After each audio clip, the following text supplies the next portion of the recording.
Hey guys, and welcome back to the Peteytown Piranhas, a college football 26 team builder dynasty. In this episode, we're going to be going through year 17 of the program, and we're coming off a season in which we were able to reach the milestone of 100 straight games won, but it ended in disappointment as we lost to NC State in the quarterfinal. So this season's all about getting back to the mountaintop to try to win another national championship in our program's history. And to do that, we're going to start by looking at the schedule, and then we're going to look at our team for this year, and then we'll look at the initial recruiting board, and then we'll get into the action. Got the makings of a pretty tough start to this season, as we're going to open up at our rivals Pitt, then we're going to host Baylor, and then we're going to travel to NC State in a rematch of that quarterfinal, trying to get some revenge. Then we're going to open up Big Ten play against Nebraska, then we'll travel to Penn State, then host Indiana, then travel to USC, then we'll have an out-of-conference matchup against Georgia, then we'll host our rivals Maryland, and then a bye week, followed by a date with Ohio State, and then Michigan, and then another bye week, and then we'll close out the regular season against Oregon. The Piranhas enter this season ranked number 2 in the country with 99s across the board, and we have 3 true 99 overall players with guard Joshua Stewart, tackle Iosefa Wang, and cornerback Luis Moe. And we also got Ron Griffin and Joey Bush as 99s with tactician boosts. Demetrius Telfort will be returning to us at quarterback this season and looking to really bounce back from that game against NC State last season. Then we got halfback Channing Preston, who will handle most of the back duties here, with some appearances by Randy McNeil. And then at fullback will be senior Daniel Moma. At wide receiver, we got transfer Kamani Harper, who's really talented, and below him is Lorenzo Ruggins and Demetrius Brown. And then at tight end, we got Stephen Bakhtiari, a really talented guy, coming off a John Mackey Award-winning campaign. And then left tackle, we're going to have Iosefa Wang. Left guard will be Joshua Stewart. At center, we're going to have a guard covering this with Frederick Woods. Then at right guard, we're going to have Joey Bush. And at right tackle will be Sammy Malik. On the defensive side of things, coming off the edge will be Jamichael Heggie, and on the other side will be Damian Suttle, and then D'Angelo Dubs will come in for different packages. And then for defensive tackle, we have Stevie Johns and Nate Reinhardt, and then Jimmy Wyndham will be involved, as well as Kevin Jones in different packages. And then at linebacker, we have Ron Griffin, a very talented guy, and in the middle we have Greg Keenan, and on the other side we have Deacon Killebrew. And then for our cornerbacks, very excited about this defensive backfield, led by Luis Moe and Walt Bender. Then at free safety will be Talia Chung, and Landry Romo will be our slot cornerback once again. Then at strong safety, we're going to have Jamison Addison and J.D. LaRoque, and J.D. will come in for different sets with 3 safeties involved. And then at kicker, we're going to have Joaquin Orlando, a freshman. And then at punter will be returning guy Warren Woods. On our board for recruiting, we only found a couple of gems so far, and we have 5-star halfback Devon Smith as one of those. You can see he's got good athleticism and pretty good break tackle, and he's got that bronze head first ability. And then we move down to quarterback R.J. John, who's a pocket passing archetype, got good throw power and accuracies, and he can move around a little bit for a pocket passer.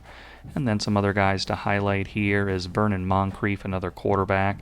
And really, I was looking at RJ as a different option because with those athlete dual threat quarterbacks, you never know what kind of dev trait they're going to have. So just kind of had RJ thrown on there as a backup, but turned out to be a gem. So we'll see what happens there.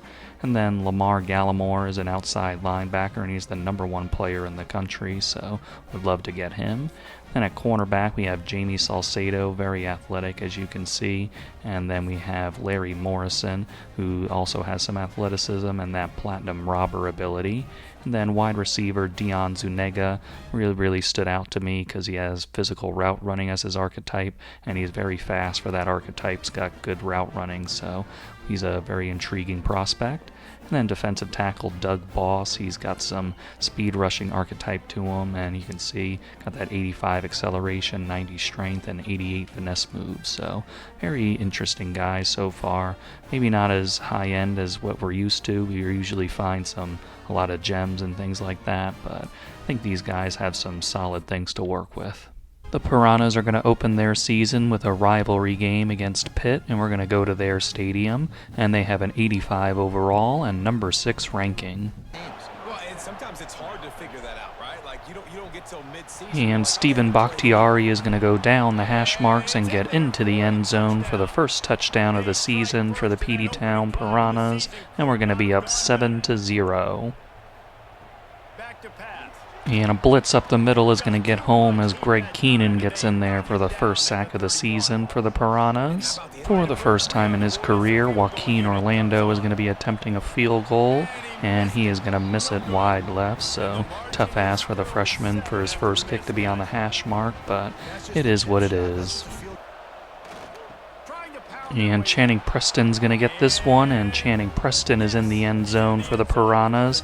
Had a little flex bone action there, added a few different formations, and that was one of them. And that time it works out for us as we're going to go up 14-0. After the Channing Preston touchdown, Pitt gets it in field goal position, and they're going to send this kick away and put it through, and that's going to make it 14-3.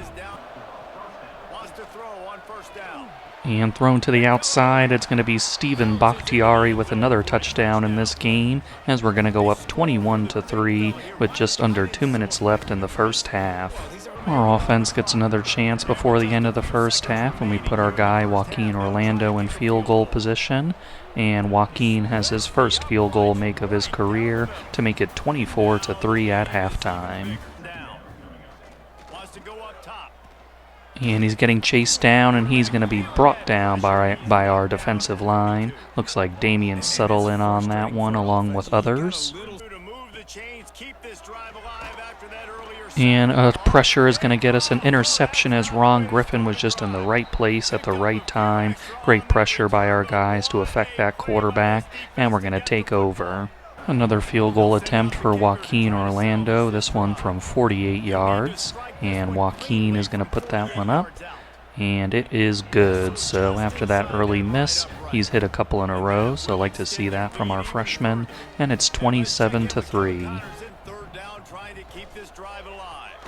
And Stevie Johns is going to get some pressure from the middle and get him down for the sack. And we're going to get a big one here, and breaking free is going to be Andre Igwabuke. Name kind of hard to pronounce, but eventually got it out, I guess, but keeps making plays like that. I will learn how to pronounce it correctly, but Andre is going to make it 34-3. Very strong start for the Peteytown Piranhas to begin this season as we get the 44-3 victory over the Pitt Panthers and the Panthers Piranhas provocation. Just strong effort by the defense and the offense doing their thing as well, and very happy with how we've begun this season. We outgained Pitt by almost 300 yards as we had 502 to their 203, and we had 110 yards and a touchdown on the ground while they had 72. And then for passing, we had 392, they had 131. And then for third downs, we were 7 for 10, while they were 1 for 9. And turnovers, we didn't have any, and we forced 3 on Pitt. Demetrius Telfort, very strong to open this year, as he had 386 yards, 3 touchdowns, and no picks, and he was not sacked. Channing Preston led us with 14 carries, 50 yards, and a touchdown. Kamani Harper led us in receiving yards with 6 catches and 147 yards. Stephen Bakhtiari had 11 for 80 and 2 touchdowns. Then Channing Preston out of the backfield, 6 for 62. And Andre Igwabuke, 3 for 60 and a touchdown. Ron Griffin and Eric Lopez led us with 8 tackles each. For sacks, Stevie Johns had 1.5, while Greg DeMulling had 1. Then we had half a sack each for Greg Keenan, D'Angelo Dubbs, and Damian Settle. For interceptions, Ron Griffin got 1, while Tony G got 1 with the backups, and he returned that 56 yards for a touchdown. Also with the backups, Otis Moody forced a fumble, and that was recovered by Marquise Naylor. Joaquin Orlando missed his first field goal attempt, but he hit his next 3, one of them off camera, and he had a long of 48. You've all heard me speak out against how the championship contender grade works in this game in past videos. Well, now I have no complaints because we have the top spot in the country with an A+ championship contender grade. 4 guys have entered their top 5 stage, and one of them is Gem quarterback RJ John, and currently he's comfortably in the lead over Illinois, and we got him on a hard sell. And then another guy in first place on a hard sell is right tackle Carlos Mond. He's a pass protecting guy. And then we got right edge Eric Falani. We're just in the lead over Alabama here, and we got him on a double soft sell. And then right guard Josh Cheeseman. He's in second place behind Miami. He's also got a double soft sell. It's a game of the week now against the number 11 Baylor Bears with their 94 team overall, and they also won their first game, but they're going to have to come play us at the Piranha Tank. And a sack incoming here as D'Angelo Dubs gets back there. And it's going to be a sack here on Demetrius Telfort. Going to be a big loss of 10 on that play. And the stretch is going to work out, and it's going to be a stiff arm from Channing Preston. Thought it was going to be a little easier for him, but the guy came out there, and Channing was able to stiff arm him out of the way, and it's going to be 7-0 Piranhas. Channing Preston is going to get stopped up, but then they push him into the end zone there. Nice job by Channing to keep himself up. And it's going to be 14-0 Piranhas. To start the second quarter, Baylor's going to try a 60-yard field goal attempt. And their man is going to put it up. And it is no good. He's going to miss that one. And we got some pretty good field position for our offense. And that's going to be intercepted by Baylor, and he is going to run down the numbers and get taken down right at the 31-yard line of the Peteytown Piranhas. First interception of the year for Demetrius, and it looks like the guy was just standing in the right spot, just Demetrius didn't see him there. He's looking to throw. And they're going to toss it out to their running back, and he is going to get into the end zone. And Baylor's going to take advantage of the interception and get closer at 14-7. And we're going to get an interception here. Greg Keenan is able to leap in front of it, and we're going to be right inside their red zone. And Baylor is going to get in for a sack here, so they were really able to push us back after that interception, and we're going to have to settle for the field goal attempt. Joaquin Orlando comes out for a 44-yard field goal attempt, and Joaquin is going to put this one up and put it through, and we're going to go up 17-7. Demetrius Telfort is going to take this one in, and the Peteytown Piranhas are going to go up 24-7. Baylor is able to drive it downfield nicely to set up a hash mark field goal for their kicker, and he's going to put it up and put it through right before the end of the half to make it 24-10. And another sack here for Baylor as 2 guys are going to get in there on Demetrius Telfort. Joaquin Phoenix being asked to attempt a long one here, a 55-yarder, and Joaquin is going to put it up and puts it in, so nice kick by the freshman, and the Piranhas are going to take a 27-10 lead. Another sack here, as it doesn't seem like anybody really touched this guy on his way in. That's going to be a 9-yard loss. And it's going to be Channing Preston making that catch, and Channing is in the end zone again today, and that's going to make it 34-10 for the Piranhas. And we're going to run over there and get an interception. Jamison Addison cutting that one off. He's got a chance at a big return here. Down the numbers. Nobody is going to catch Jamison Addison as he's going to return that one all the way back to the house for a pick 6. What a big play. And it's going to be 41-10 Piranhas. The Peteytown Piranhas get a nice 47-10 victory over Baylor here. The backups came in and did pretty well and even got a defensive touchdown on the last play of the game to give it the final score, but just great job by the Piranhas in this one. The Piranhas finished this one with 375 yards to Baylor's 350, and they had 100 yards rushing while we had 61 and 3 touchdowns. And then for passing, they had 250 while we had 314. They were 5 of 12 on third down while we were 9 for 13. And for turnovers, they had 3 and we had 1. Demetrius Telfort put up 315 yards, 1 touchdown, and his first pick of the year, and he was sacked 4 times. Channing Preston really making things happen out there with 15 carries, 57 yards, and 2 touchdowns. And we also got a shout out to Demetrius Telfort for a rushing touchdown. Really spreading the ball around today as Stephen Bakhtiari had 7 catches for 78 yards, Lorenzo Ruggins 4 for 74, Channing Preston had 8 for 68 and a receiving touchdown for 3 total on the day, and Kamani Harper had 6 for 50. Greg Keenan led us today in tackles with 10. 2 sacks today as D'Angelo Dubbs and Alfonso Wells got those. 3 picks today for the Piranhas as Greg Keenan got 1, and then Jamison Addison had that one that he returned 94 yards for a touchdown, and George Heredia with the backups got a pick 6 for 42 yards. Joaquin Orlando solid today as he went 2 for 2 with a long of 55. R.J. John got a big boost from his hard sell as well as Carlos Mond, and then Eric Falani with his double soft sell. He gave us his hard sell and he's in a little lead over Penn State. And then Josh Cheeseman, he did not overtake Miami, but we have his hard sell now and we got him on a week 6 visit.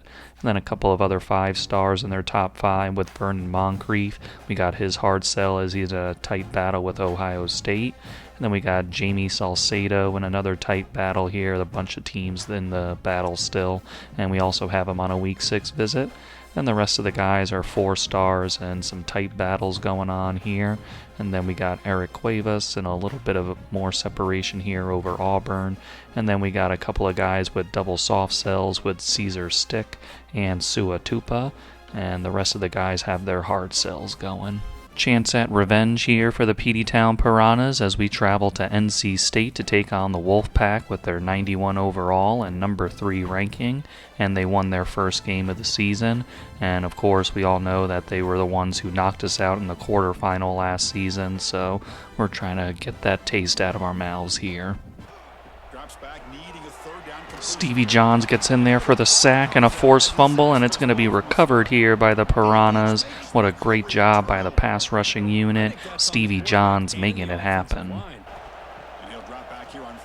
And a sack here by NC State near midfield is probably going to knock us out of field goal range. And wide open lane for Channing Preston as he's going to dive into the end zone, and the Piranhas are going to take the 7-0 lead. And another sack here for NC State, and it's going to be 3rd down and very long for the Piranhas. And another sack here near midfield, and a couple of times now we've been in this position where we could just push the ball forward for field goal range, but instead we're going to get sacked. Here's the snap, looking to throw. And we're going to get him down for the sack. Nice job here, and it's going to be a 3rd down and long for NC State. Fakes the handoff, looking to throw. And another sack as we're going to get in there with Greg Keenan. Quarterback looking to throw it on 2nd down. And we're going to get a touchdown here. Nice job by our guys. It's going to be Kamani Harper getting into the end zone, and it's going to be 14-0. Chuck it again. And sack incoming here as Kevin Jones is going to get back there. Kevin Jones again is going to get through that offensive line and get back to their quarterback. What a couple of back-to-back plays by him. Another sack incoming, and it's going to be Stevie Johns. 3 straight sacks for this Piranhas defense, knocks them out of field goal range. Channing Preston is going to get into the end zone off an RPO action, and the Piranhas are going to take the 21-0 lead. Joaquin Orlando is going to come out to attempt a 49-yard field goal, and Joaquin puts it up and puts it on through to extend the lead to 24-0. The Piranhas are going to be able to kneel on this one now after a defensive stop and watch as the time runs down. And we're going to finish off this shutout win over NC State 24-0, getting a little semblance of revenge on them for that playoff game last season. And just very proud of the Piranhas, especially the defense, just absolutely suffocating. It was a pretty defensive battle throughout, but our offense was able to get some points on the board while NC State was not. 310 yards for the Piranhas to NC State's 217, and we had 101 yards rushing with 2 scores while they had negative 24. And for passing, we had 209 while they outgained us there 241, and we were 5 of 11 on third down while they were 4 for 13, and we did not turn the ball over while we forced a turnover on them. Demetrius Telfort with a solid effort as he had 209 yards, 1 touchdown, and no picks, and he was sacked 3 times. Channing Preston with a very nice day, 21 carries, 117 yards, and 2 touchdowns. Demetrius Brown led us with 5 catches and 66 yards, while Stephen Bakhtiari had 9 for 59, and Kamani Harper had 3 for 30 and a touchdown. 3 players with 10 tackles in this one, as they were Greg Keenan, Ron Griffin, and Jamison Addison. Stevie Johns out there with 2.5 sacks, while Kevin Jones got those 2 sacks, and Greg Keenan had 1, and Nate Reinhardt had half a sack. Stevie Johns was able to force the fumble that was picked up by Damian Suttle. Joaquin Orlando was called upon once in this game, and he hit his 49-yarder. We got a few guys in their top 3 for recruiting, as RJ John, Carlos Mond, and Eric Filani are all within striking distance of committing. And then we got Josh Cheeseman, who decided to go to Miami. Another road test here for the Peteytown Piranhas as we take on the Nebraska Cornhuskers with their 96 overall and number 6 ranking, and they're also 3-0 on this season. And we're going to get Stephen Bakhtiari in the end zone. Had to go a long way for that one, but eventually Demetrius found him, and it's going to be 7-0 Piranhas. And nobody is going to pick up Greg Keenan on the blitz. What a well-timed one there by the Piranhas.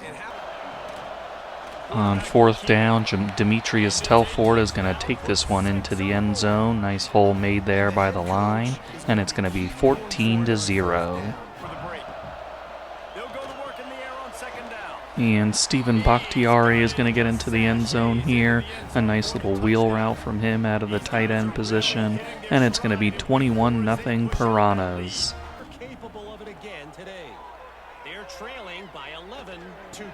Interception here. He tried to rifle one over the middle, and Ron Griffin was there to make the pick. And we're right into their red zone at their 12-yard line. And trying to get a slant to our man, but Nebraska's going to step in front of it and get a pick right back on us. Second down, he'll throw it. Trying to burn this defensive back. And what a strike here from Nebraska. Hit us over the top there. Jamison Addison in coverage, but they kind of blew right by him. And Nebraska is going to make it 21-7 right as the first half expires. And we're going to step in front of this one for the pick. Nice job there. And it's going to be returned out to the 41-yard line. That's going to be Ty Paul making the pick. Tyquan Paul, I just said Ty for short. And that's going to be picked by Nebraska, and they're going to return this one. And our offensive lineman is able to corral him with a few other guys, but just absolutely beautiful play by that safety out there. Just locked in on it and grabbed it and really accelerated toward it. Just a very athletic play. Quarterback on the keeper. And the read option is going to work out for Nebraska. He runs through 2 of our defenders at the goal line to get in, and Nebraska uses that interception to make it a 1-score ball game. Looking to throw on first down. Looking for a big gain. Another interception as Demetrius Telfort tries to force it, and they go down the sideline to our 23-yard line. Just the decisions today from Demetrius aren't the best. And a sack here. It's a forced fumble, but Nebraska is going to pick it up, and we take him down way behind the line. A 15-yard loss.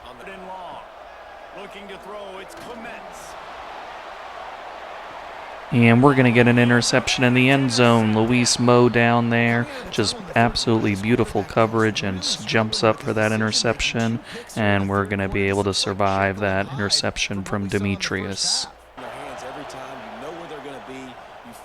Wildcat is going to work for us here as Randy McNeil is going to take this one into the end zone.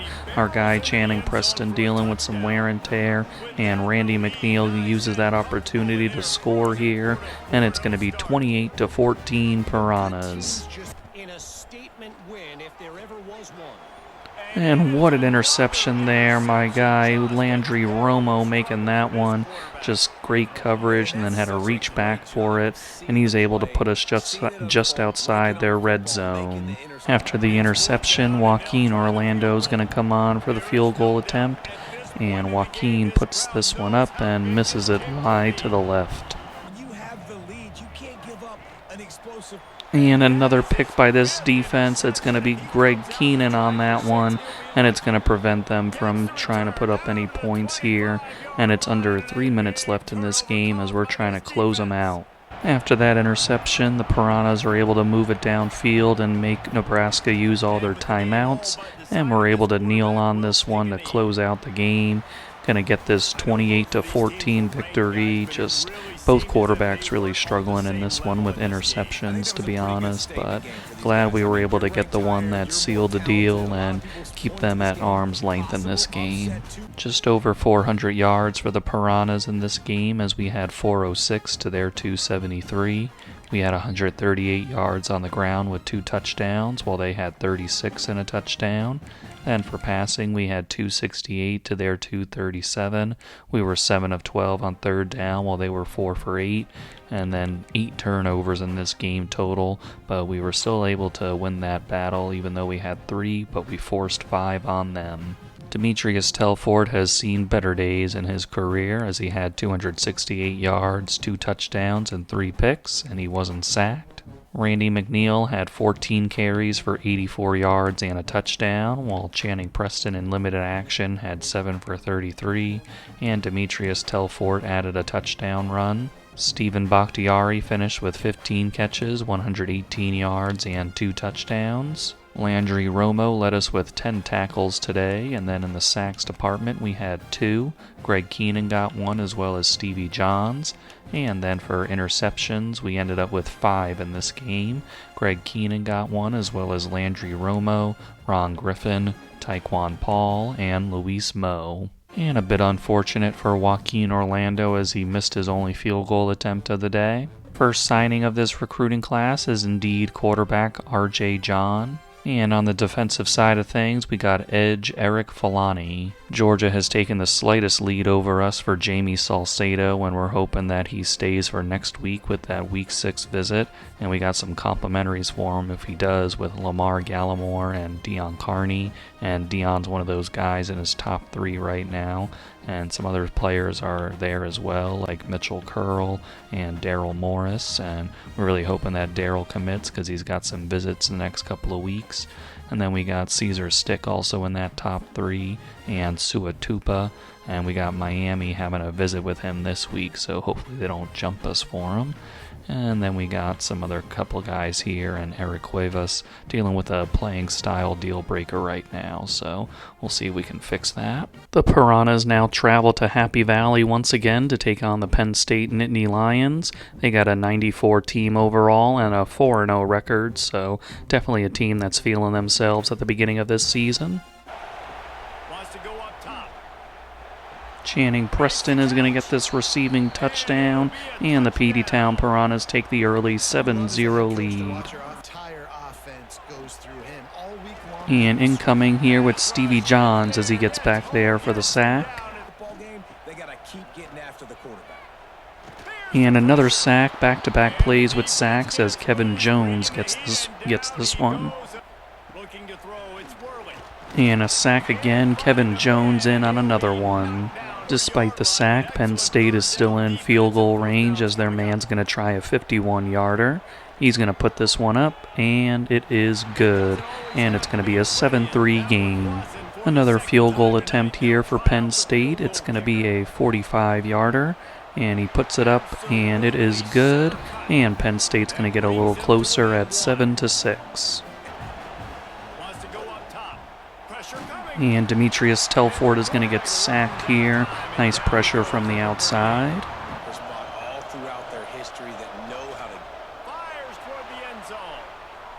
And it's a deep ball that's going to work out for us as Lorenzo Ruggins skies up to get it, and it's going to be 14-3 for the 14-6 for the Peteytown Piranhas. Demetrius Telfort just giving Lorenzo a chance, and Lorenzo is going to make the big play.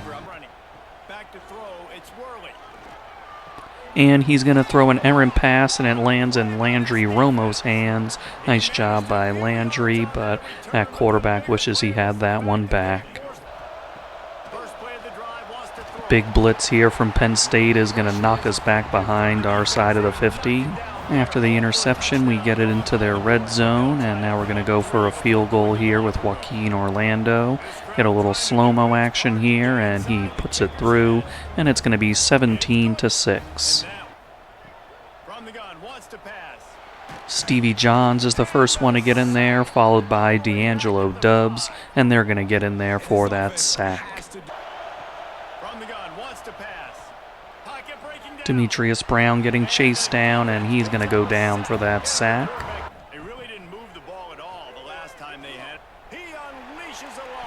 Interception here as he throws that one high. Talia Chung is going to make the play and get down the hash marks, and he's going to bring it all the way back to their 30-yard line. Talia Chung with a big play there.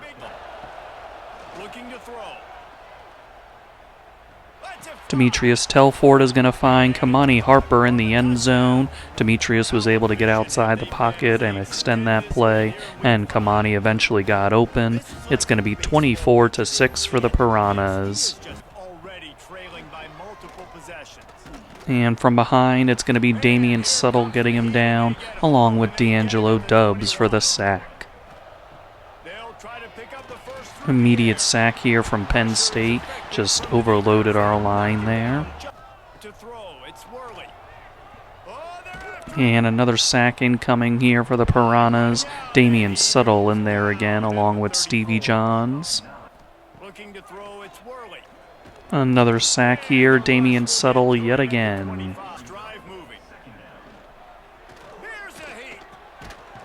And Penn State is going to finally get into the end zone here, and they're going to make it 24-13.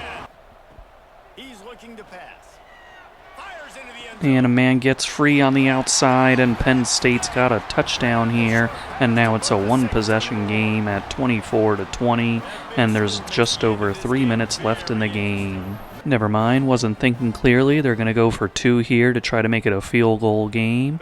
And they're going to pump fake, and he's going to throw it out to the flat, and they are going to get the two-point conversion, and it's going to be 24-21. Piranhas on a third down and inches here. Penn State used their first timeout, and we're going to send a little motion for Channing Preston as he returns. Demetrius is going to throw a quick one, and Kamani Harper has the first down with plenty of room to spare. Stephen Bakhtiari gets this flat play, and he's going to get a first down easily as we get it into their territory.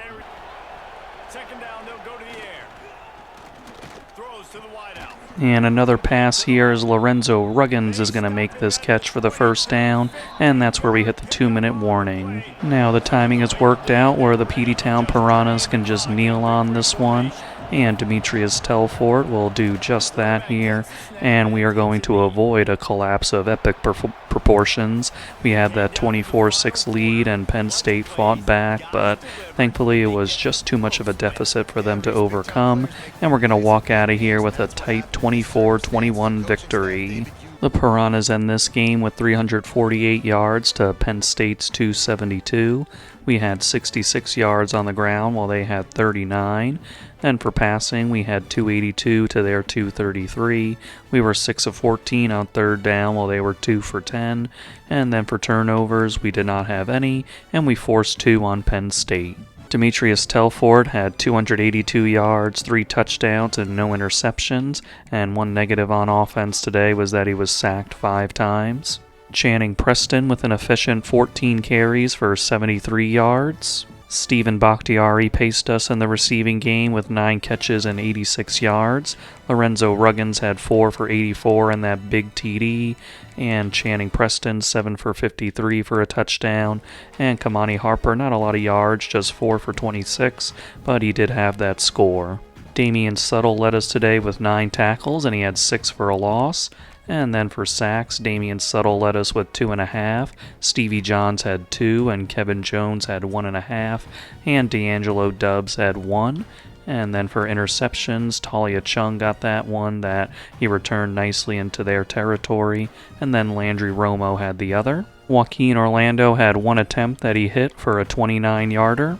Right edge Mitchell Curl has joined the Peteytown Piranhas. And strong safety Daryl Morris is also going to be a Peteytown Piranha. At the other safety spot, we're going to have Caesar Stick and another strong safety with Sua Tupa.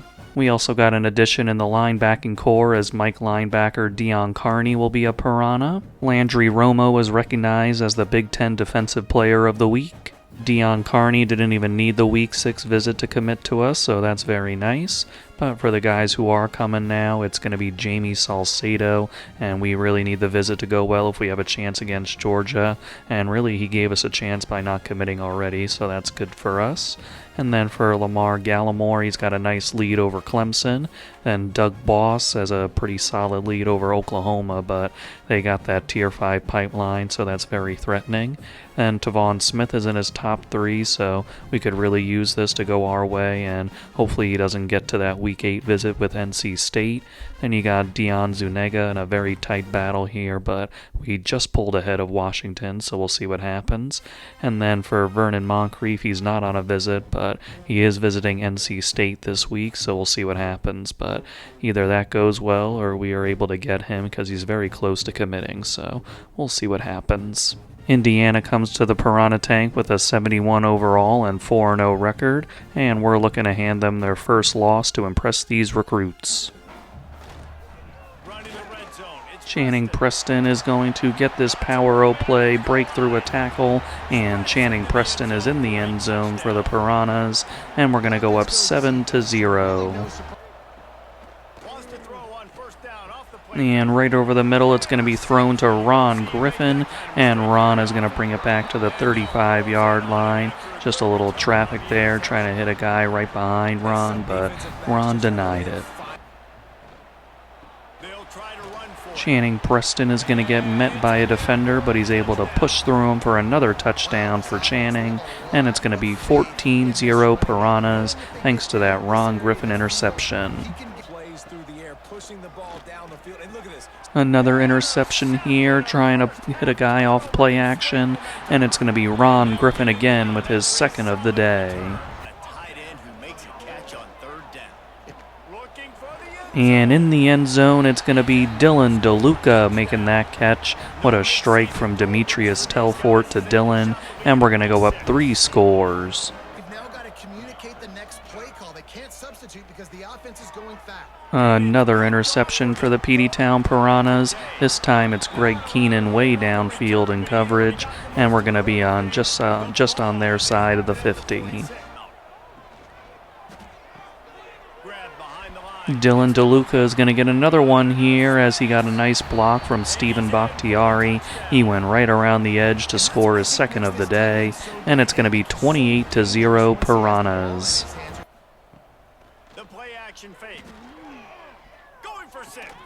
And that's going to be a touchdown for Indiana. Nice strike from their quarterback, and they're on the board to make it 28-7. Trying to move the sticks on third down through the air. He'll take a shot. A jump ball in the end zone is going to be won by Kamani Harper. What an athletic play there. Their DB was all over it, but Kamani is able to use his hands and athleticism to haul that one in to make it 35-7 Piranhas. And off the slant, we're going to get another touchdown here before the end of the half. Demetrius Brown is able to secure that one to make it 42-7. And another pick here for the Piranhas. Ron Griffin with his third of the day. And we're going to take over at the 27-yard line. Demetrius Telfort tried to escape, but he's going to be brought down for the sack. And it's going to be a made field goal here for Joaquin Orlando, and it's going to be 45-7 Piranhas. So a lot of points to go around in this one as we finish off a 62-21 victory, and we really got it started on defense with a few turnovers leading to scoring opportunities for the offense, and from there our offense was just able to keep on pouring it on, and the defense gave up some yards and points, but really they did their work in the beginning to make this deficit happen. We were able to outgain Indiana 568-383. They had 41 yards rushing while we had 199 and 3 touchdowns. And then for passing, they had 342. We had 369. And for them, they were 3 of 9 on third down. We were 7 for 10. And for turnovers, we had 1 and we forced 4 on Indiana. Demetrius Telfort with an excellent day in this one as he had 266 yards, 4 touchdowns, and no picks, and he was sacked once. And then we also got some action for freshman Eli Newcomb. He had 103 yards, 1 touchdown, no picks, and he was sacked once. Channing Preston, really good day today as he had 14 carries for 90 yards and 2 touchdowns. And then Randy McNeil had 8 for 79 and a touchdown. Dylan DeLuca really doing his thing out there with 6 catches and 94 yards and 2 touchdowns. And Stephen Bakhtiari had 5 for 69, nice. Channing Preston, 5 for 60. And Trevor Christie with the backups, 2 for 54 and a touchdown. And then Kamani Harper, he had 3 for 35 and a touchdown. And then Demetrius Brown with a short touchdown catch. On defense, Eric Lopez led us with 7 tackles. And then heading over to sacks, we had Joel Okorafor and D'Angelo Dubs getting 1 each with the backups. And then for interceptions, Ron Griffin was the man. He got 3 today, and then Greg Keenan got 1. Joaquin Orlando solid today with 2 of 2 on field goals and a long of 43. 5-star cornerback Jamie Salcedo will be a Peteytown Piranha. Another 5-star with halfback Tavon Smith. 3rd straight 5-star as quarterback Vernon Moncrief will be a Piranha. For his 3-interception effort, Ron Griffin was recognized as the Big Ten Defensive Player of the Week. And rightfully so, Ron Griffin was the National Defensive Player of the Week. The visit wasn't enough for Lamar Gallimore to commit to us, but it did give us a nice lead over Clemson. And then Doug Boss, same kind of deal where we got a good lead over Oklahoma. Dion Zuniga got a little push over Washington. And then Larry Morrison, a little separation from Michigan now, but we do have him on a Week 9 visit, so hopefully we can get some separation in a couple weeks with that. And then Eric Cuevas, still with that playing style deal breaker, but we have made some ground on it, so hopefully we can really reverse that fortune there. And then we got this right guard, Marco Moffitt, who's a gem, so he was not even, we weren't even on his list, so made some good progress here, so we'll see what happens. Our game against USC is going to be number 1 versus number 2, and they come in with a team overall of 99 and a 6-0 record. Looking to throw here. And USC is going to strike first here. They were just incredibly efficient on that first drive, and it's going to result in a 7-0 lead. And he drops back in the gun. Kevin Jones getting back there for the sack, and that's going to be for an 8-yard loss. USC is able to get it to our 10-yard line, and they're going to have to settle for a 27-yard field goal. Their kicker is going to put this one up, and it is good, and they're going to take a 10-0 lead. And Andre Iguabuke is going to get that RPO play to the outside and take it upfield. And Andre is in the end zone. And the Piranhas get on the board to make it 10-7. Out of the flex bone, it is going to be Channing Preston pushing his way into the end zone. And the Piranhas are going to take their first lead of the game, 14-10, with just over a minute left in the first half. And we're going to get a pick here. It's going to be Ron Griffin with another interception. He's been on a tear recently, and we needed that one. And there's been a few plays where we could have made plays on it, and that time we actually do make it, and we're going to be on their side of the 50. After the interception, our offense is able to move the ball into field goal position for Joaquin Orlando, and Joaquin is going to put this one up. And it is good, and we're going to have a touchdown lead at the end of the first half here, as it's 17-10. That's going to be intercepted by USC. Tried a little under route there, but their defensive back read it like a book and ran the route for us, and now they're going to be on our 31-yard line. USC was able to work it inside our 5, but the defense was able to make a stand, and now USC is going to settle for the field goal, and they're going to put it through, so the interception results in a field goal for them, as it's going to be 17-13. Another interception for Demetrius Telfort, this time in the red zone, and that's going to prevent us from putting any points up on this drive. On third down, he drops to throw. Looking for a man deep on the right side. And downfield, it's going to be an interception for Luis Mo. He made a really nice adjustment on that ball to make the play, and we're going to trade interceptions here. And he's going to throw one right to our defender, Ron Griffin, again in the right place. And it's going to be just a absolutely massive play here for the Piranhas. USC was putting the drive together, and it's going to be stopped in its tracks by Ron Griffin. Just under 4 minutes left to go in this game. It's 3rd down and 4 for the Piranhas. And we're going to drop back with Demetrius, fire it quickly, and that's going to be complete to Kamani Harper, who gets a little acceleration boost.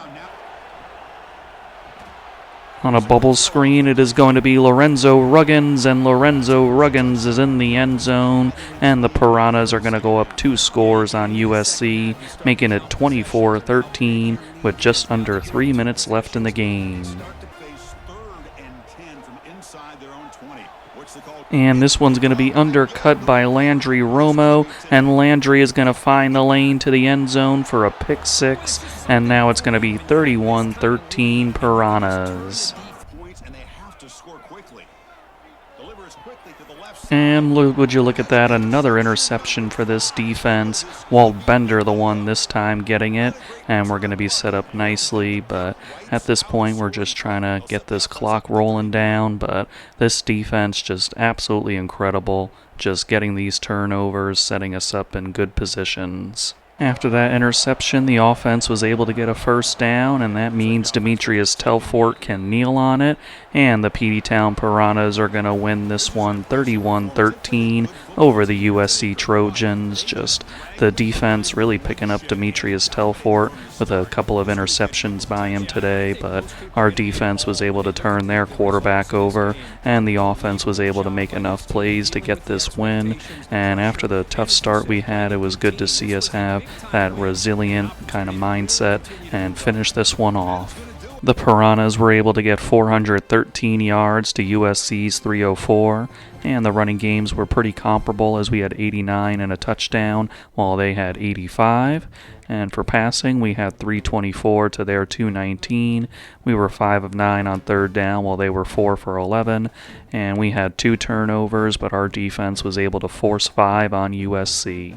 Demetrius Telfort a little bit up and down in this one, but he was able to make some plays when we needed him to, and he had 324 yards, 2 touchdowns, and 2 picks, and he was not sacked.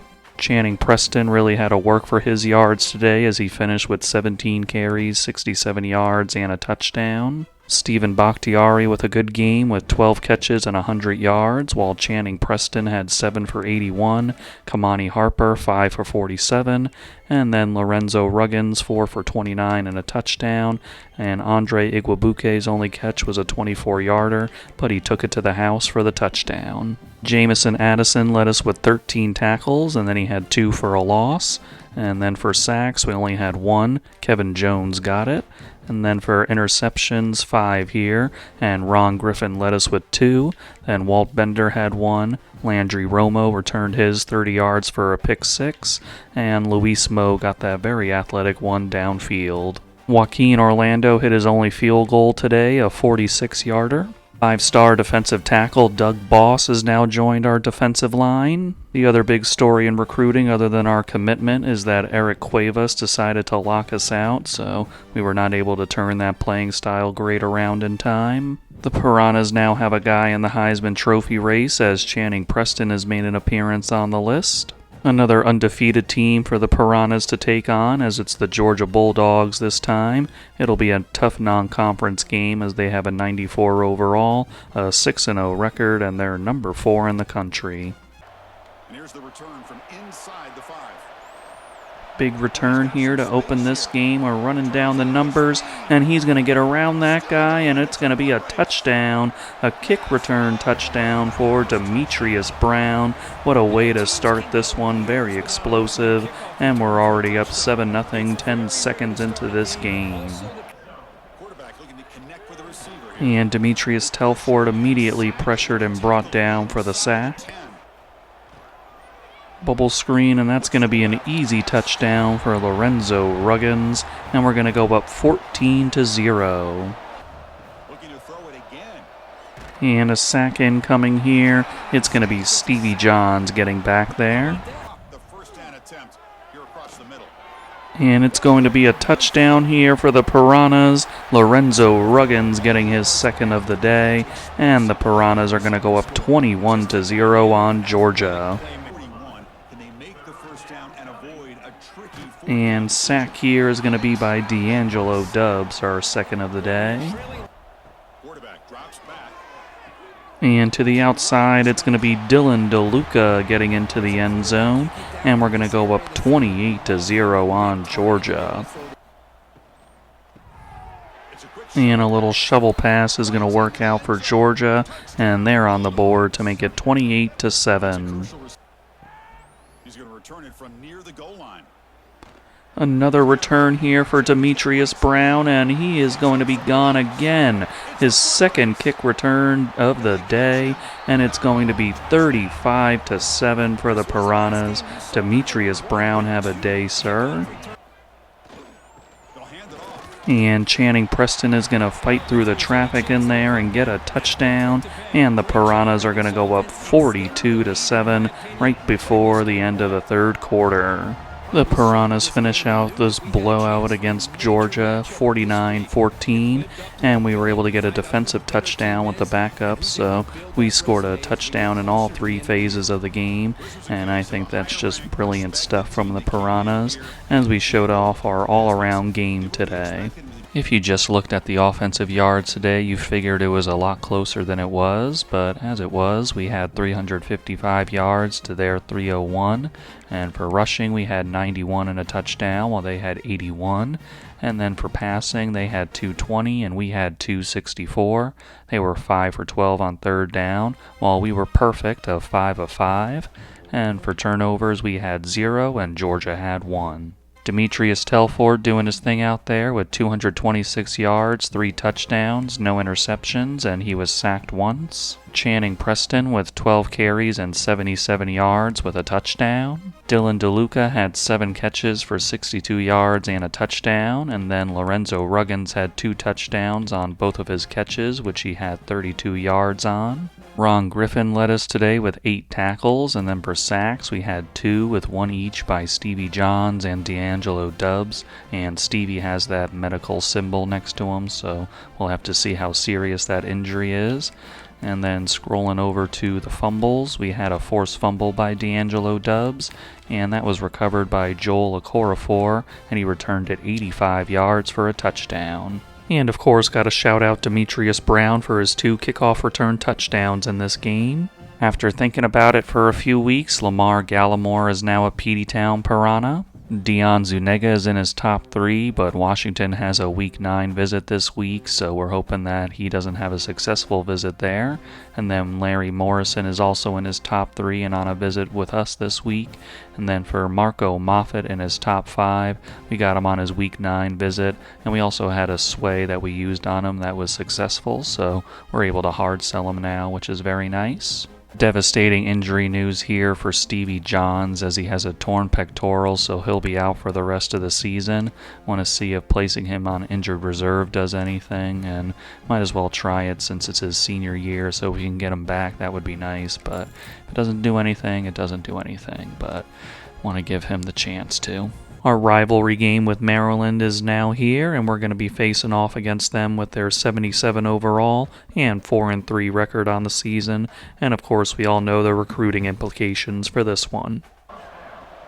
Off the play fake on first down, wants to throw. And an interception here on the first possession. It's Ron Griffin making that one, and he's going to get it inside their 30-yard line. Second and goal. And a wide open, well, not really wide open, but a good slant from Kamani Harper, and he's able to hang on as the Maryland defender hit him, and it's going to be 7-0 Peteytown Piranhas. Use the play fake now. And a sack here, Jamichael Heggie. Looks like he was going after the running back, then when he realized it was a pass, he went right to the quarterback to get that sack. Throws it back. They tried a halfback pass here, and it's going to be intercepted downfield by Ron Griffin, it looks like, and they're going to call a penalty on Maryland, so that one's going to stand. Maryland trying some trickeration there, and it does not work out for them. Little flexbone action for Channing Preston, and Channing is going to get into the end zone to make it 14-0. Looking at third and goal. Lets it go to the end zone. And it's going to be a touchdown for Maryland because we were offsides on that little glitch in the game. Lost my voice there for a second, but trying to say that it was a little glitch in the game that Maryland's going to score on, and it's going to be 14-7. In their own end zone. Caught in the backfield. It's And a screen pass is going to work out here deep in their territory, and Channing Preston is going to get into the end zone to make it 21-7. wants to throw on first down. Gonna take a And shot. we're going to cut that one off nicely. Jamison Addison with great downfield coverage to get that interception. After the interception, our offense is able to move it into field goal range before the end of the half, and Joaquin Orlando is going to send this one up, and it is good to make it 24-7. And Demetrius Brown is going to get loose on the RPO play down here, and it's going to be 31-7 Piranhas. Looking for a man. It's Rousseau. Rushes And a sack here is going to be D'Angelo Dubs and friends in there. wants to go up top on first down. And a sack here from Maryland as Demetrius Telford had no room to work with. Wants to go up top. Here's a heat. Lets it fly on the move. And he overthrows one here while trying to make a play on the run, and it's going to be Talia Chung bringing it down as he gets that interception. Coming. Back to pass. And we're going to get a touchdown here. Nice toss on the slant. And Kamani Harper is in the end zone again to make it 38-7. The Peteytown Piranhas finish off a 38-7 win over their rivals Maryland in the Peteytown, Maryland War. Just good job all around today by the Piranhas. In this game, the Piranhas had 403 yards to Maryland's 244, and they had 28 yards rushing while we had 91 and a touchdown. And then for passing, they had 216, we had 312. For third down, they were 3 for 8, we were 5 for 10. And for turnovers, we forced 4 on Maryland and didn't commit one ourselves. Demetrius Telfort was very effective in this game as he had 312 yards, 4 touchdowns, and no picks, and he was sacked once. Channing Preston finished the day with 13 carries and 78 yards with a touchdown. Kamani Harper with a very nice day as he had 10 catches, 95 yards, and 2 touchdowns. And Stephen Bakhtiari, 7 for 79. And Channing Preston, 8 for 65 and a touchdown. Can't forget Demetrius Brown, 6 for 41 and a touchdown. 3 guys with 6 tackles in this game as Walt Bender, Jamison Addison, and Deacon Killebrew got those. And then we move over to our sacks. We got 1 from Jamichael Heggie, and half a sack each for Jimmy Wyndham, D'Angelo Dubbs, and Kevin Jones. And then for interceptions, we got 2 from Ron Griffin, 1 from Jamison Addison, and 1 from Talia Chung. In the kicking game, Joaquin Orlando hit a field goal on camera, but he missed one off camera. But the one he made was a 49-yarder. 5-star cornerback Larry Morrison liked what he saw, so he decided to commit to the Piranhas. Washington had a pretty decent visit with Dion Zuniga, but it wasn't enough to overtake us, but it is close enough where this one might come down to the wire now. And then Marco Moffett is in his top 3, and that Week 9 visit was really helpful for him, and he should be committing very soon. And Marco Moffett has indeed committed to the Peteytown Piranhas. Things have changed for Dion Zuniga after the bye week, as Washington is now in first place for him, and then Deontay Singleton, we're trailing Michigan for him, and we decided to put him on a Week 12 visit, and we played Michigan that week, so we'll see who wins that one, and maybe that could go a long way for Deontay. After the bye week, there's been a shuffle in the Heisman Trophy race, and unfortunately Channing Preston is now not on the list. It's another trip to Columbus for the Peteytown Piranhas to take on the Ohio State Buckeyes. They're the number 5 team in the country with a 92 overall, and this time we won't have the benefit of their starting quarterback being hurt, so we'll see how we deal with that. Looking for a man. A sack incoming here as Jamichael Heggie gets back there. Out of the gun now on 3rd down. And right over the middle, a nice strike from their quarterback into the end zone for a 7-0 lead for Ohio State. And despite that sack, Ohio State was able to fight back on that drive. Quarterback sets up, looking for an open man. Throwing for his running back. And Channing Preston is going to take this angle route and get it into the end zone. And a nice response from the Piranhas after Ohio State's opening touchdown to tie this one up. And he's going to roll out right into a sack for Jamichael Heggie, who's in there again. And a sack for Ohio State. They had some nice coverage downfield, and they were able to get the pressure on Demetrius. And a sack here as we're going to get Jimmy Wyndham back there for it. 50-yard field goal attempt here for Ohio State, and their kicker is going to put this one up. And it is good, and they're going to have the slight lead now at 10-7. Demetrius Telfort going to take this one and jump over the guys to get into the end zone. Little athleticism from our QB, and we're going to take the 14-10 lead. And they're going to throw an interception in the end zone here. Luis Moe in the right place there. What a great play by the defense. It was a 4th down play. Ohio State trying to make something happen there, but Luis Moe is going to take the opportunity away. And a sack incoming. Bunch of guys back there for Ohio State.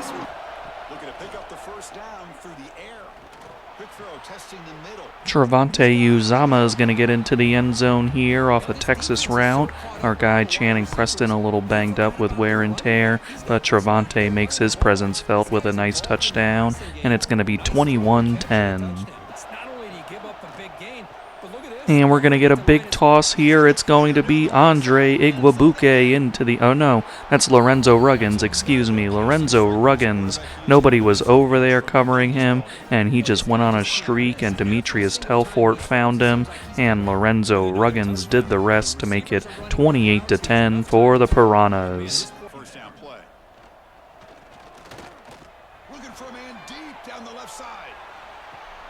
And that is going to be a beautiful interception by Walt Bender and a little stiff arm to boot on the return. And he's going to get it past the 50 all the way back to the 47. Just excellent play by Walt Bender. Just over the shoulder, athletic, and the return. From the shotgun, drops back, looking for an open man. And wide open in the end zone is going to be Demetrius Brown on a little stick route, and that's going to make it 35-10 Piranhas. What a third quarter.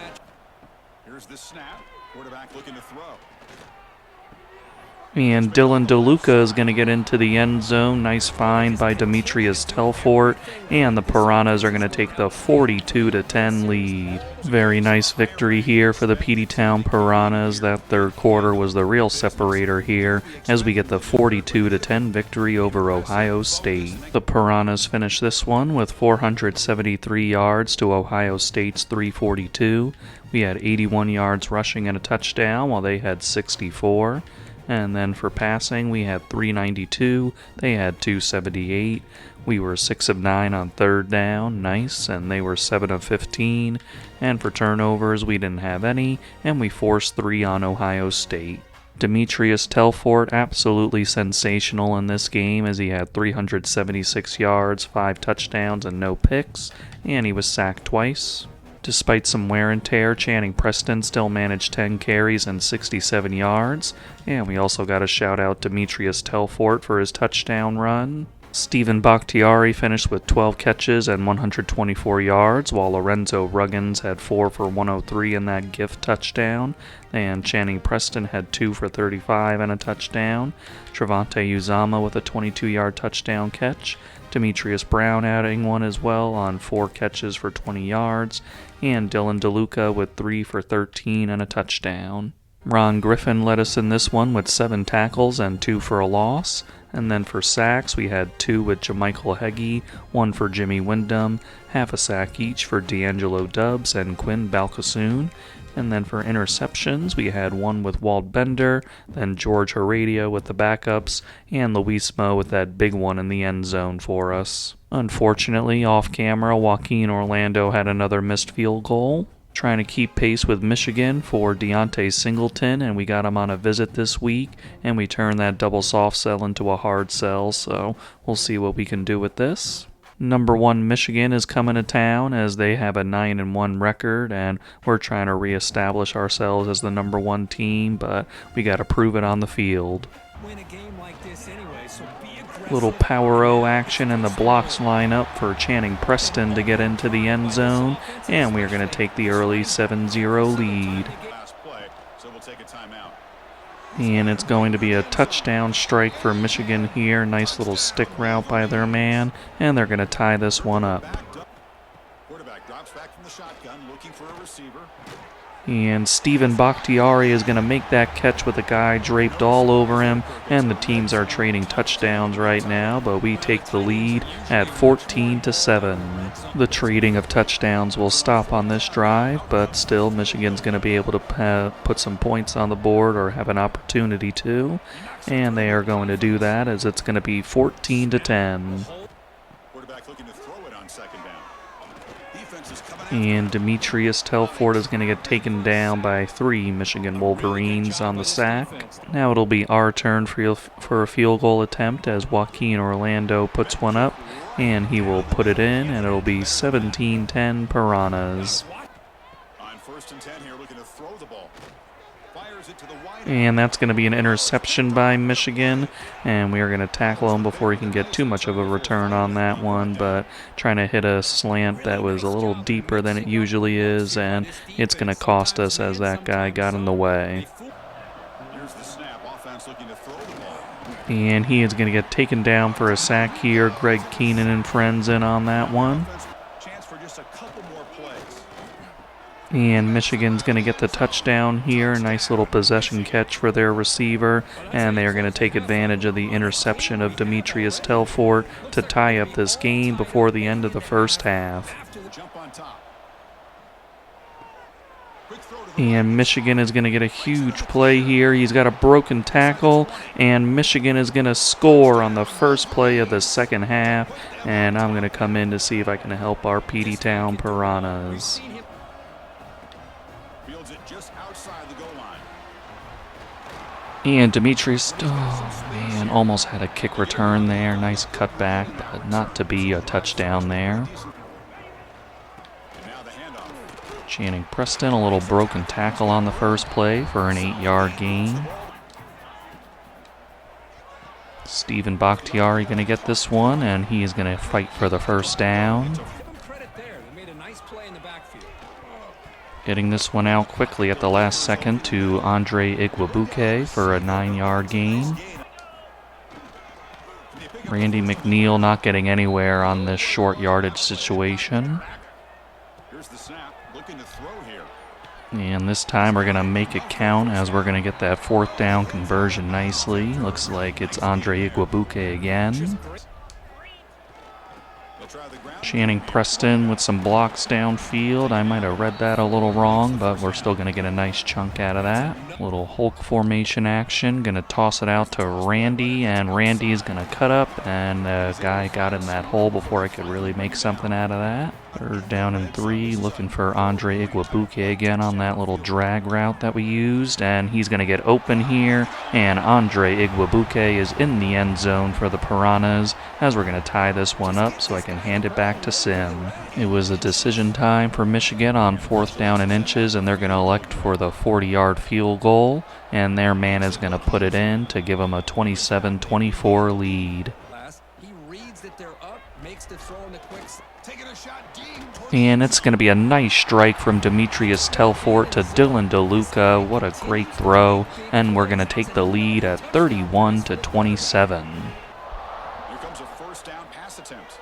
And a sack here for the Peteytown Piranhas. Nice job by Jimmy Wyndham. Dropping back, looking to throw for the first down.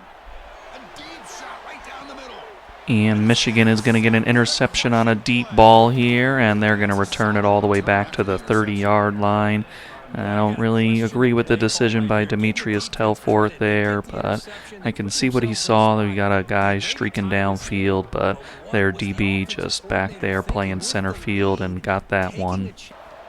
They snap it, quarterback looking to throw the ball. Blitz by the Piranhas was picked up initially, but then we got free with Jamichael Heggie on the sack. He got an incompletion on 4th down to make it a field goal attempt here for Michigan. And he is going to put this one up, and it is good, and they're going to pull a little bit closer as it's 31-30. And we're going to get a little bubble screen, and he's wide open out there, and that's going to be a touchdown for the Piranhas. Kamani Harper gets into the end zone. Don't really know why that play was called. I don't think I have it in that situation, but I'm glad it was called as it led to that wide open touchdown. And the Piranhas are going to take the 38-30 lead. My goodness, 0 would have been much nicer, but we are in a tough battle right now with Michigan. They're going to try the stretch run here, and that is not going to work out as Talia Chung and friends got back there for a 4-yard loss. 4th down and 9 for Michigan. The Piranha tank going crazy, and he's going to throw it over the middle, and it's going to be caught in traffic. What a concentration. What a great catch there. Try to say concentration, but words fail me. And another one open over the middle as he makes another catch here. Downfield, he's going to make the completion, and he has gotten by our man into the end zone. Found a little mismatch there on Ron Griffin, who just couldn't keep up, and they are very close to tying this one. They need this 2-point conversion now. 2-point conversion now. They're trying to spread us out in this formation. Their quarterback is going to change up the play now, and it's a little tighter maybe. Got a couple of guys to the right on a stack, and their quarterback is dropping back. We're sending the blitz, and we're going to chase him down and get him with Ron Griffin. So Ron Griffin got victimized on that touchdown, and he comes up with a huge play on the 2-point conversion to keep us in the lead. Onside kick for Michigan. It pops up, and we are going to catch that one, and they only have one timeout left, so we'll be able to kneel on this one with Demetrius Telfort. Just an absolute barn burner of a game here. Back and forth offense. They had some turnovers on us, but we're able to overcome it, and we get this 38-36 victory over Michigan. Big one for the Piranhas, as we're probably going to claim that number 1 spot again. Big day for Channing Preston, as you can see, and just absolutely got to catch your breath after that one, because that was just a crazy day of football. A lot of yards to go around in this one, as Michigan had 447 and we had 491. They had 14 yards rushing, while we had 170 and a touchdown. For passing, they had 433 to our 321. They were 5 of 11 on third down, while we were 7 for 11. And for turnovers, we lost this battle 2-0, but it didn't end up hurting us, thankfully. Demetrius Telford a little up and down in this game, but thankfully a little more up than down, as he had 321 yards, 4 touchdowns, and 2 picks, and he was sacked twice. Channing Preston really having a day out there with 23 carries, 168 yards, and a touchdown. Channing Preston was our leading receiver in this game with 5 catches and 65 yards. Stephen Bakhtiari, 7 for 61 and a touchdown. Kamani Harper, 4 for 50 and a touchdown. Then Andre Igwebuike had 3 for 32 and a touchdown, and Dylan DeLuca made his 1 catch count for a 22-yard touchdown. Talia Chung led us with 12 tackles, while Ron Griffin had 11 and 3 for a loss. And then over in the sack department, we had 1 each for Jamichael Heggie and Jimmy Wyndham, then half a sack each for Greg Keenan and Kevin Jones. Joaquin Orlando hit his only field goal today, a 32-yarder. Unfortunately, Deion Zuniga chose Washington over us, but Deontay Singleton has jumped into first place after that victory. And then for fullback Darren Ebby, he's in first place, but got a couple of teams with Tier 5 pipelines, so usually we don't get a lot of challenge for fullbacks, but this time we are. We were able to get Deontay Singleton to commit to us after the bye week, so love to see that. Our final game of the regular season will be against Oregon with their 90 overall and 8-3 record. They're also number 16, and as you can see, we're number 2, so I guess beating the number 1 team wasn't enough to maintain a number 1 spot. And Oregon is going to strike first here as they pound that into the end zone to make it 7-0. Quarterback drops back from the shotgun. Looking deep downfield to the left. And trying a deep ball here, kind of double cover down there, and it's going to be intercepted by Oregon. And that's going to be intercepted right back by the Piranhas, and a broken tackle by Walt Bender, and it's at the 24-yard line. Just kind of an errant pass there. Not really sure where that went wrong, but I'm glad it did, and it went right into the hands of Walt Bender. And pop pass to Stephen Bakhtiari, and he gets hit hard at the goal line, but he is going to be in, and we are going to tie this game up. And a sack here is going to be Jimmy Wyndham on that one. And an interception again for Oregon.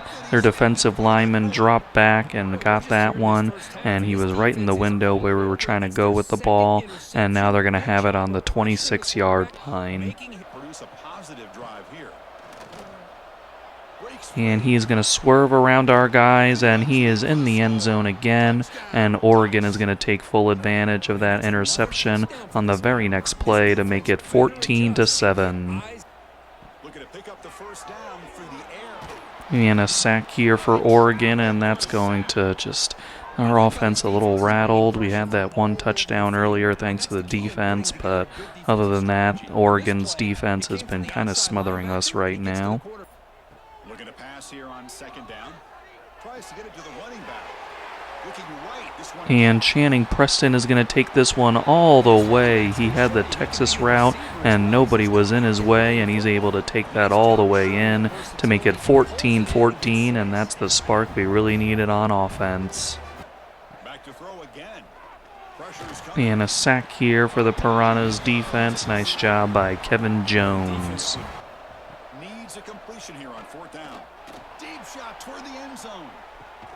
And that is just an absolutely perfect pass from Oregon's quarterback to his receiver. Over his shoulder, 2 guys behind him, but absolutely perfect placement on that ball to make it 21-14 Oregon. And a man is wide open off the RPO action, and he is in the end zone, and Oregon is just really, really playing well in this one as it's 28-14. And they're going to call that a touchdown for Stephen Bakhtiari. We'll see if that one stands, but just a great drive by the Piranhas here near the end of the half to close the deficit a little bit. Oregon's challenging this one. Can't really tell from that angle where the ball is. Neither is this one very helpful, so thanks for those camera angles, I guess. So we'll just have to see what the call is on the field. After review, it's going to stand as a touchdown for the Peteytown Piranhas. Joaquin Orlando puts that extra point in, and it's going to be 28-21. As the time runs down here, it's going to be another situation where I'm going to come in to try to help our Piranhas, but gotta say that end-of-half touchdown was really helpful towards that end. 3rd down and 8 for Oregon to open up this second half. And their quarterback is going to try a deep one here. Got some guys back there, and he had it in his hands, but it's knocked out nicely. Great coverage down there, and we are going to get this 3 and out. Demetrius Brown is going to get around the edge here on a nice return, a nice spin move, and a guy's there for the tackle, but nice return for Demetrius. Stephen Bakhtiari with a little room here, and guys coming over, try a little spin, and he gets hit, but not before we get to the 24-yard line. Hand off Channing Preston, and he gets a little blocking downfield to spring him for the 1st down. And that time they're going to be able to bottle us up for a 4-yard loss. And they bottle us up again for a 2-yard loss. 3rd down and 16. Going to try a little tight end attack play here, see what happens. And going to try a little juke with Demetrius Telfort, and he is going to get us the 1st down. Great effort by Demetrius. Thought I was going to get our tight end open, but I just went off with the quarterback there, and he did his thing. Going to try Demetrius Telfort just up the middle here, and the lane opens up for him, and the Peteytown Piranhas are going to tie up this ball game. And we get it to the outside. Dylan DeLuca springs free for the touchdown, and we have the lead in this one, 35-28. Little bubble screen action, and that's going to get us into the end zone. Lorenzo Ruggins on the receiving end of that one, and it's going to be 42-28 Piranhas, who have really taken over in this game in a big way. Oregon's trying to put a field goal up here, a 54-yarder for their kicker, and he's going to put this one up. And it is good, and it's going to be 42-31 here. And after we put up 28 straight points, Oregon finally got some points here to try to close that margin. And nowhere for their quarterback to go as he's going to be taken down for the sack. Jimmy Wyndham in on that one. 4th down and 11 for Oregon. They're going to try to go for it here, firing one, and it is going to find the hole in our defense. Oregon going for the field goal here to try to make it a 1-possession game. And their kicker is going to put this one up, and it is good, and it'll be 42-34, an 8-point deficit for Oregon to try to overcome. After stopping our offense, they're on a 4th down and 8 here with a 2-minute warning. He's going to try a deep ball, and it is going to be intercepted. What an interception. Luis Moe making the huge play for the Peteytown Piranhas. And it looks like the timing is going to work out here with no timeouts for Oregon remaining. Demetrius Telfort's going to kneel down and run out the rest of this clock. And it's going to be a 42-34 victory for the Peteytown Piranhas. And that 1st half, Oregon really did whatever they wanted on offense. Proud of the defense for kind of buckling down in that 2nd half and allowing our offense to get their groove going. And a big 28-point surge by the Piranhas was able to help deliver us the victory here. And now we're going to see who we're going to be facing in the Big Ten championship game. In this battle, the Peteytown Piranhas had 426 yards, while Oregon had 328. They had 32 yards rushing and 2 touchdowns, while we had 72 and a touchdown. Then through the air, they had 296 yards, while we had 354. They were 3 of 13 on 3rd down, while we were 6 for 12. And both teams had 2 turnovers. Demetrius Telfort really bounced back from 2 early interceptions as he had 354 yards, 5 touchdowns, the picks, and 2 sacks. Bit of a rough day for Channing Preston running the ball as he wasn't really able to get much going, not a lot of room to work with as he had 15 carries and 40 yards. Demetrius Telfort had 7 for 31 and a touchdown. Stephen Bakhtiari had 8 catches for 128 yards and 2 touchdowns. Channing Preston was much better through the air as he had 4 for 83 and a touchdown. Lorenzo Ruggins had 8 for 82 and a touchdown. And down here you had Dylan DeLuca getting a short touchdown grab as well. Greg Keenan led us with 9 tackles, and he also had 3 for a loss. And then for sacks, we had 1.5 for Jimmy Wyndham, 1 for Kevin Jones, and half a sack each for Greg Keenan and Ron Griffin. And then for our interceptions, we had Luis Moe with the game sealer, and Walt Bender with a nice one as well. In the Big Ten Championship, it'll be a rematch with number 4 Michigan. Michigan is standing between us and 7 straight Big Ten championships, and they gave us quite a scare earlier this season, so definitely a team that we have to take seriously as we try to continue our dominance in this conference title game. Looking to pick up the first down through the air. And Demetrius Telfort is going to go down here. Good sack by Michigan. And he's going to get a little RPO action here out to that receiver, and it's going to be 7-0 Michigan. And a sack here from Michigan, and it was pretty instant there. Michigan looking to make it a 2-score game as they're lining up for a field goal. Their kicker is going to put this one up, and it is good, and it will be 10-0.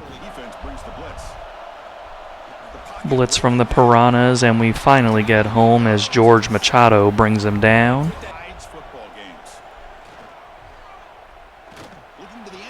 Demetrius Telfort is trying to hit our man on the outside, but Michigan is going to intercept it, and what we could have had points near the end of the first half, but instead we're going to come away with nothing as just a very bad start on offense continues.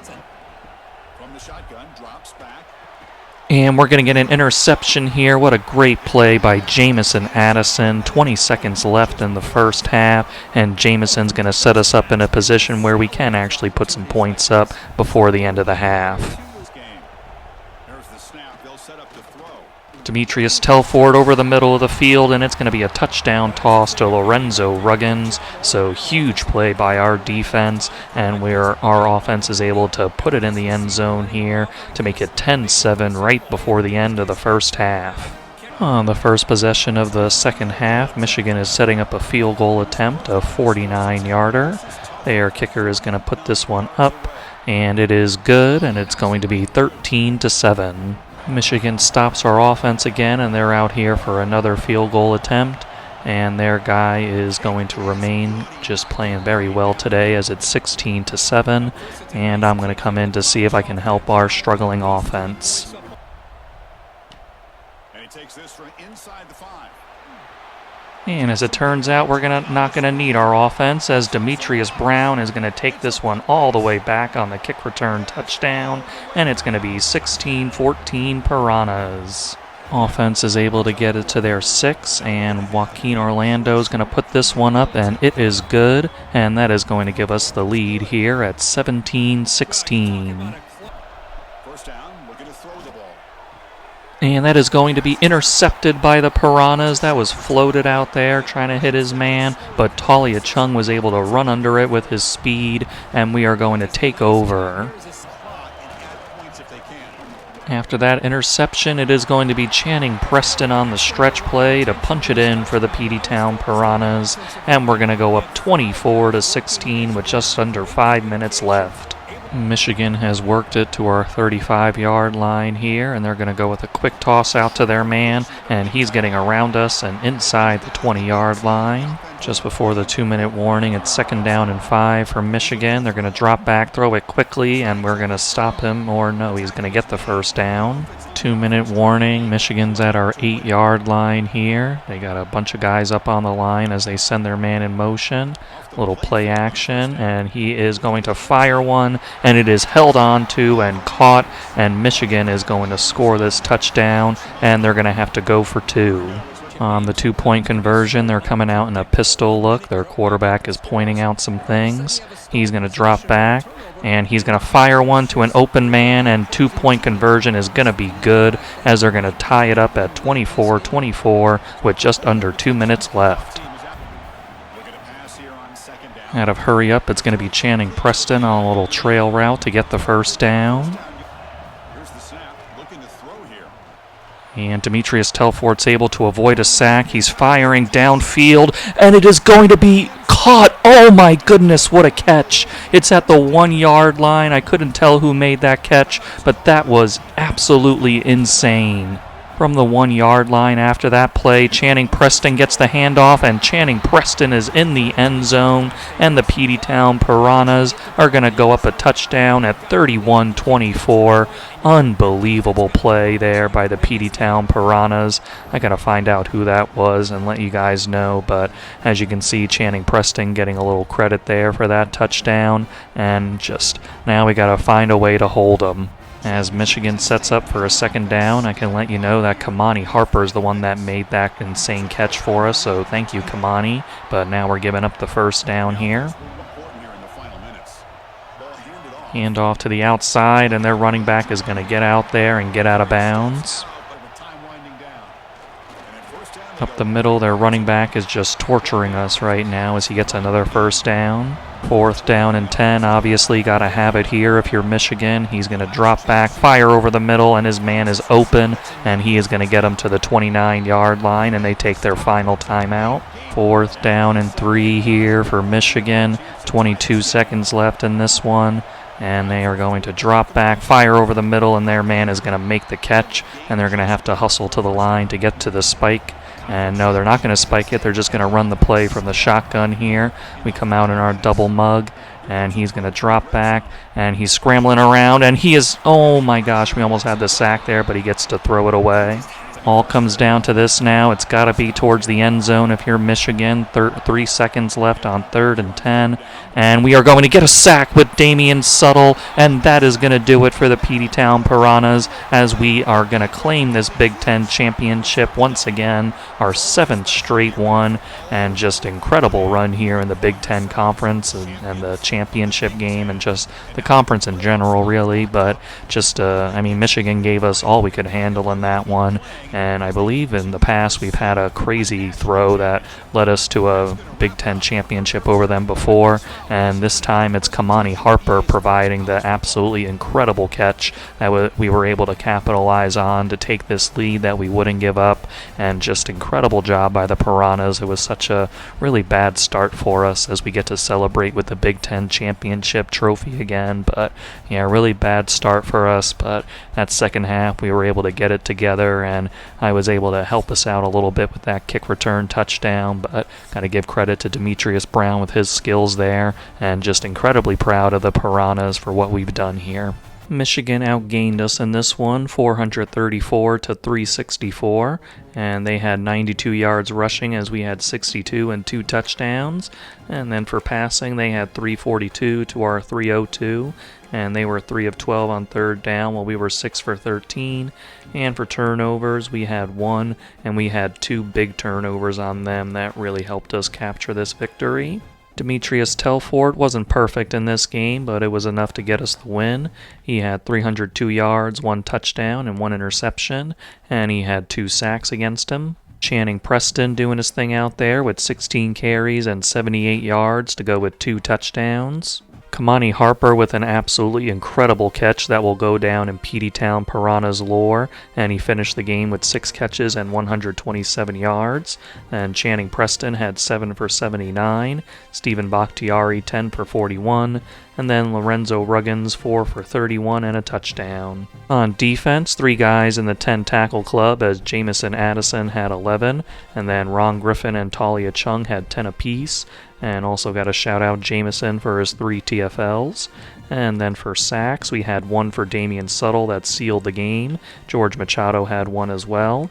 And then for interceptions, Jamison Addison got that one near the end of the first half. That was absolutely huge for us and allowed our offense to get points back after losing it on a Demetrius Telford interception. And then Talia Chung also had an interception that really helped us as well. And Joaquin Orlando called upon once today, and he hit his only field goal for a 23-yarder. Jamison Addison was the player of the game on defense for the Big Ten Championship. And Channing Preston was the offensive player of the game. Miami's wide receiver Isaiah Volson was the Heisman Trophy winner. Ron Griffin is your Chuck Bednarik Award winner. Ron was also awarded the Bronco Nagurski Trophy. For the first time in Peteytown Piranhas history, we have a Doak Walker Award winner, and it's going to Channing Preston. To absolutely nobody's surprise at this point in the dynasty, we have a John Mackey Award winner with Stephen Bakhtiari as he wins it again. Your Outland Trophy winner is Joshua Stewart, so congratulations to him. The Jet Award winner is Demetrius Brown, and I have to double check if anybody has won the award for us before, but does not diminish Demetrius Brown's accomplishment here. Ron Griffin is also the Dick Butkus Award winner, and I can confirm that we have not won the Jet Award yet in this dynasty, so congratulations to Demetrius for being the first Peteytown Piranha to do so. For the Heisman finalists, I don't know why, but Isaiah Volson is listed as second, but he's the guy who won the award, and Channing Preston was also on the final list. Early National Signing Day is upon us, so let's take a look at these dev traits. Halfback Devon Smith is a star dev. Then Vernon Moncrief is also star, so I like to see that because a lot of the time the athlete dual threat guys, they just have a really lackluster dev trait, so nice to see a star dev here. Then cornerback Jamie Salcedo is elite, and then defensive tackle Doug Boss is a star dev. Well, linebacker Lamar Gallimore is elite, so nice to see that. Cornerback Larry Morrison is impact. Then quarterback RJ John is impact, so good backup option here. And then right tackle Carlos Mond is impact. Right edge Eric Filani, star dev. Mike linebacker Dion Carney is also a star dev, so defense looking mighty fine for the future. Then the right edge Mitchell Curl is impact. Strong safety Daryl Morris, impact as well. Free safety Caesar Stick is impact. Strong safety Suatupa, another impact guy. Then right guard Marco Moffitt is elite, so love to see that. Then right guard Deontay Singleton is impact. And then we actually lost out on a fullback, which I don't believe I've ever had happen before, but it is what it is, I guess. For the playoff bracket this season, Texas is going to take on Boise State, then Ohio State and NC State will do battle, and then to the other side of the bracket, Michigan and Baylor, then Pitt and USC, and then for the top 4 seeds, number 1 Miami, where number 2, number 3 is Oklahoma, and then number 4 is Notre Dame, so we're going to await the winner of USC and Pitt, and just a couple of teams we have a lot of history with, Pitt of course being our rival, and USC our fellow Big Ten Conference team, so a lot of history going into that one, so we'll see who we get. And it will be going the rivalry route as Pitt was able to take down USC, and we're going to face them in the quarterfinal matchup. Pitt was able to take down USC by 2 scores, and then in the rest of the bracket, you got Texas outlasting Boise State, then NC State just barely beating Ohio State, and then Michigan beating Baylor by 2 scores. So that's going to set up Notre Dame versus Texas, Miami versus NC State, Oklahoma versus Michigan, and of course us versus Pitt. We started off this season with a game against Pitt, and now our first game of the playoff is against them, as it'll be the rivalry game in this quarterfinal. When it gets into that point in the game where you need to be able to have some leadership. And that is going to be Demetrius Brown breaking away from them. Wasn't sure about that pass by Demetrius Telford. I thought a guy was in the area, but Demetrius put enough touch on it to get it over him and into the arms of Demetrius Brown, and he did the rest to make it 7-0 Piranhas. And a sack up the middle as their defensive tackle got in there.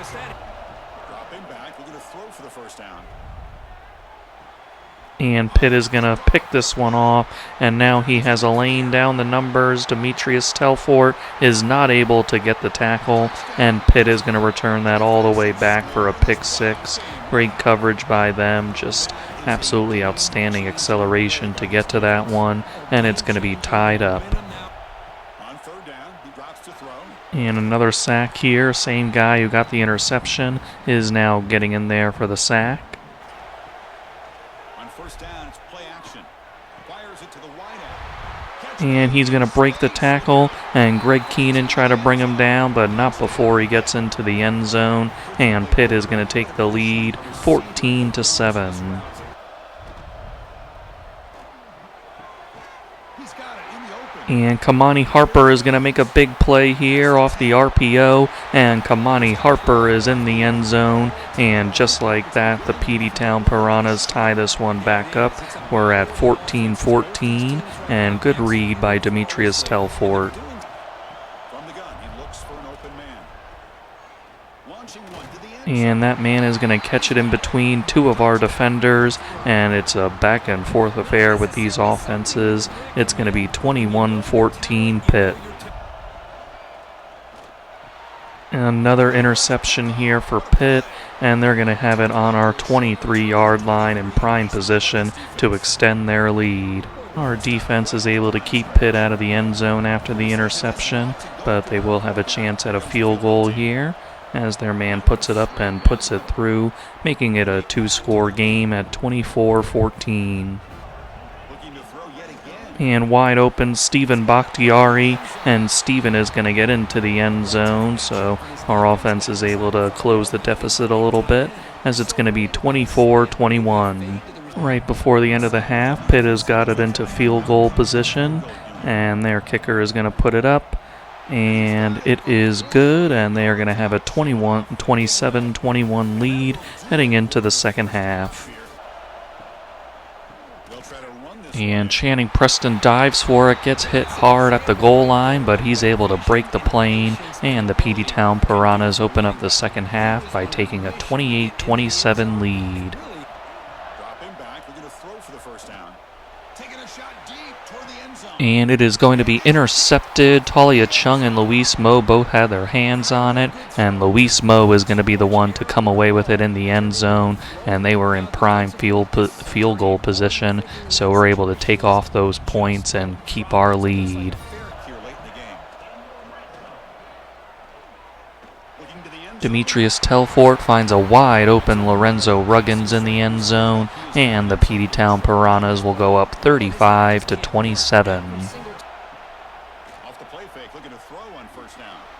And a sack here, as it's going to be our man D'Angelo Dubs getting back there for the sack. How much of a risk do you take? You know this defense could be very aggressive at this moment. And we're going to step in front of that for the interception. Ron Griffin, our award winner, gets that one, and we're at their 25-yard line. And right now, drops back, looking to throw for it on third down. Looking downfield near the Into the end zone, trying to hit our man, but it is going to be intercepted by Pitt. Kamani Harper couldn't quite get to that one, and it's going to be just not a great decision from Demetrius there. Potential scoring opportunity to go up 2 possessions, but instead Pitt's going to keep it a 1-possession game. Going to pick up the third and short through the air. And this one is popped into the air, and it is going to be intercepted. Pitt gets another one on Demetrius Telfort. That's going to be 4 for him on the day. And Pitt has life again as they're at our 39-yard line.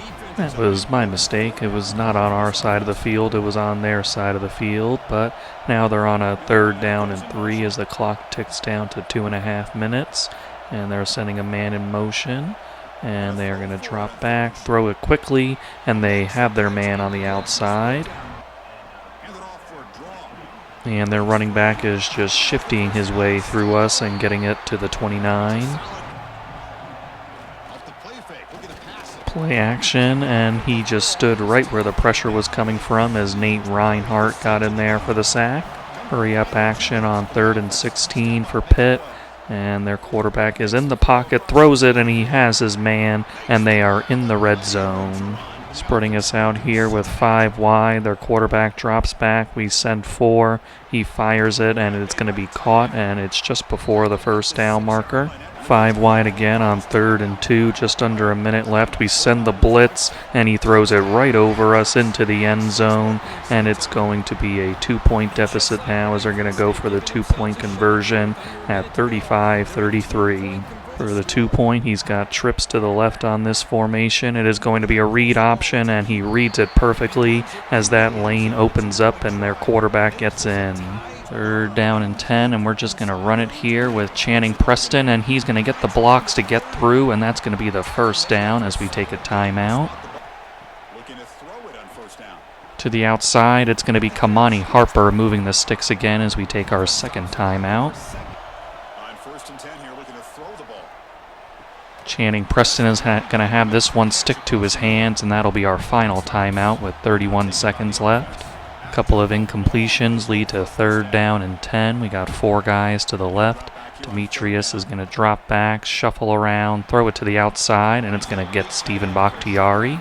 That 3rd down completion moves it a little closer for Joaquin Orlando. He's going to try a 52-yarder, and it is going to be good. Just got it in between, inside that left upright, and it's going to be 38-35 for the Piranhas.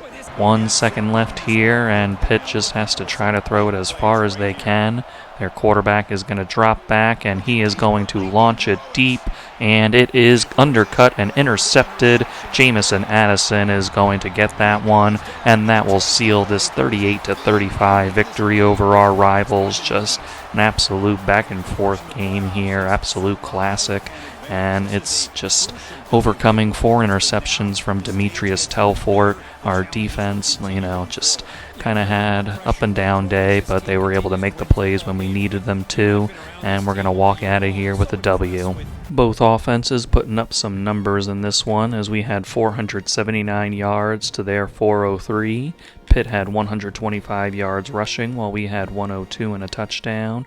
And for passing, we had 377 and they had 278. For 3rd down, they were 8 for 14 while we were 6 for 11. And for turnovers, they won that battle 3-4. Just something about the quarterfinal and Demetrius Telfort throwing interceptions, but this time he was able to throw some touchdowns as well to keep our offense moving despite those turnovers, and he finished with 377 yards, 4 touchdowns, and the 4 interceptions, and he was also sacked twice. Channing Preston finished with 16 carries, 97 yards, and a touchdown. Kamani Harper with another big game for us as he had 6 catches, 147 yards, and a touchdown. And then Channing Preston had 6 for 87. Stephen Bakhtiari, 9 for 67 and a touchdown.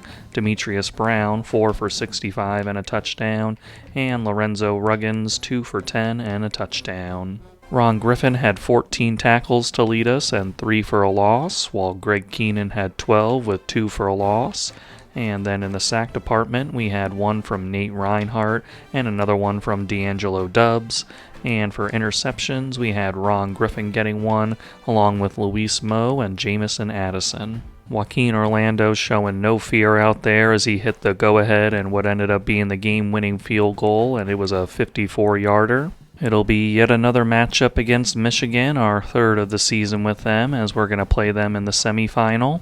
In the other games for the quarterfinal, Texas was just able to beat Notre Dame, Miami was able to take care of business against NC State, and Oklahoma fell to Michigan, of course, and that's going to set up Texas versus Miami on the other side of the bracket. It was hard enough to beat Michigan in our previous 2 matchups against them this season, and we're going to have to figure out a way to do it for a 3rd time now. And a sack is going to result, or a blitz is going to result in a sack as Deacon Killebrew gets in there. Got my terminology mixed up, but you know what I meant. After our defense got a stop to begin the game, our offense gets it to their 13, and we're going to have to settle for the field goal. Joaquin Orlando is going to put that one in, and we're going to go up 3-0. First down, looking to throw the football. Looking for his big tight end. And he is going to layer that pass absolutely perfectly, and Michigan is going to be in the end zone to make it 7-3. And that is going to be a nice pass there. Kamani Harper is the one who makes the catch on the slant, and that'll give us a 10-7 lead. And we are going to get back there for the sack as Ron Griffin chases him down. Michigan looking to tie it here after that sack from Ron Griffin. And they are going to put this one up. And it is good, as it's going to be 10-10.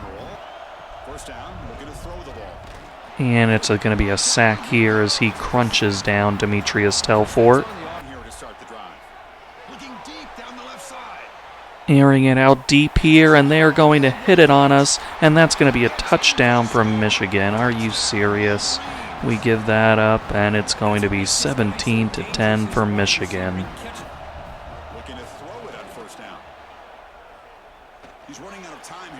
And Demetrius Telfort, as the seconds tick off, is going to get sacked here, and Michigan's going to take a 17-10 lead into halftime. And I'm going to come in to see if I can jumpstart our Piranhas in the second half.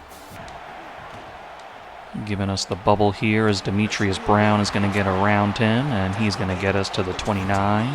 More positive yards after the catch here. Little option here, and Demetrius Telfort almost got a block, but I didn't really read it correctly as he gets 7. Going to try a little toss action here with Randy McNeil. And he is going to get around the edge, get a nice block from Joshua Stewart down there, and we're going to get that first down and get into their side of the 50. Throw it over that guy's head as Dylan DeLuca is going to get this one and try to truck him, but he just hit stick me down instead. And they crash in on it again, and Dylan DeLuca is going to make this catch for 6 yards. Not going to try to complicate it here, just going to hand this one off to Channing Preston, and he is not going to get it as it's 1 yard. Demetrius Telfort going to get the call here, and he is just going to get it. Made a nice little cut there to get us the room we needed.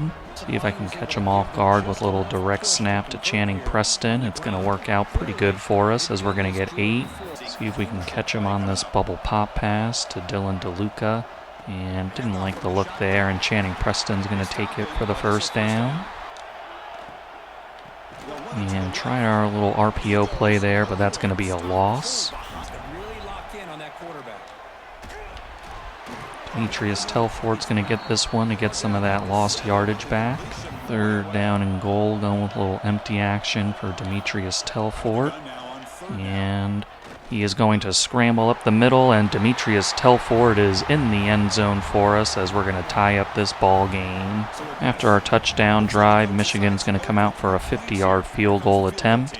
Their man is sending it up, and it is good, and they're going to retake the lead at 20-17. With a 4th and 1 situation, Petey Previtt decides to tie up this ball game with a 40-yard attempt for Joaquin Orlando, and it is going to work out for us as it's 20-20. And in the back of the end zone, Michigan's going to find their man, and it's going to be a 27-20 ball game. And I'm going to come back in to see if I can help our Piranhas. 3rd down and 7 for the Piranhas. And I'm going to dump it off short, and it's going to be Lorenzo Ruggins, and he can't quite get there. 4th down and 1, just going to get it over to Demetrius Brown. He gets around them, and Demetrius Brown is going to take this one to the house. Nice job by Demetrius there, getting around the block on the outside, and a good block downfield as well. And he uses his speed to get past that safety, trying to crash down on him.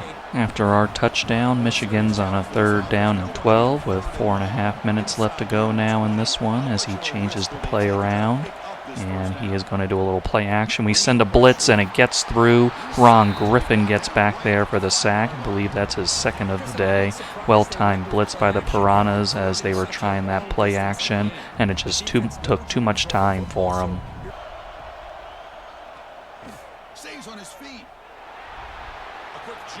What a run by Demetrius Telfort there off a little RPO QB draw, and he gets the first down. And this time on that draw play, it's not going to go anywhere as they bring down Demetrius for a 6-yard loss. Joaquin Orlando is going to come on to attempt the 44-yard field goal, and Joaquin puts this one up. And it is good, and we're going to take the 30-27 lead with just under 2 minutes left to go.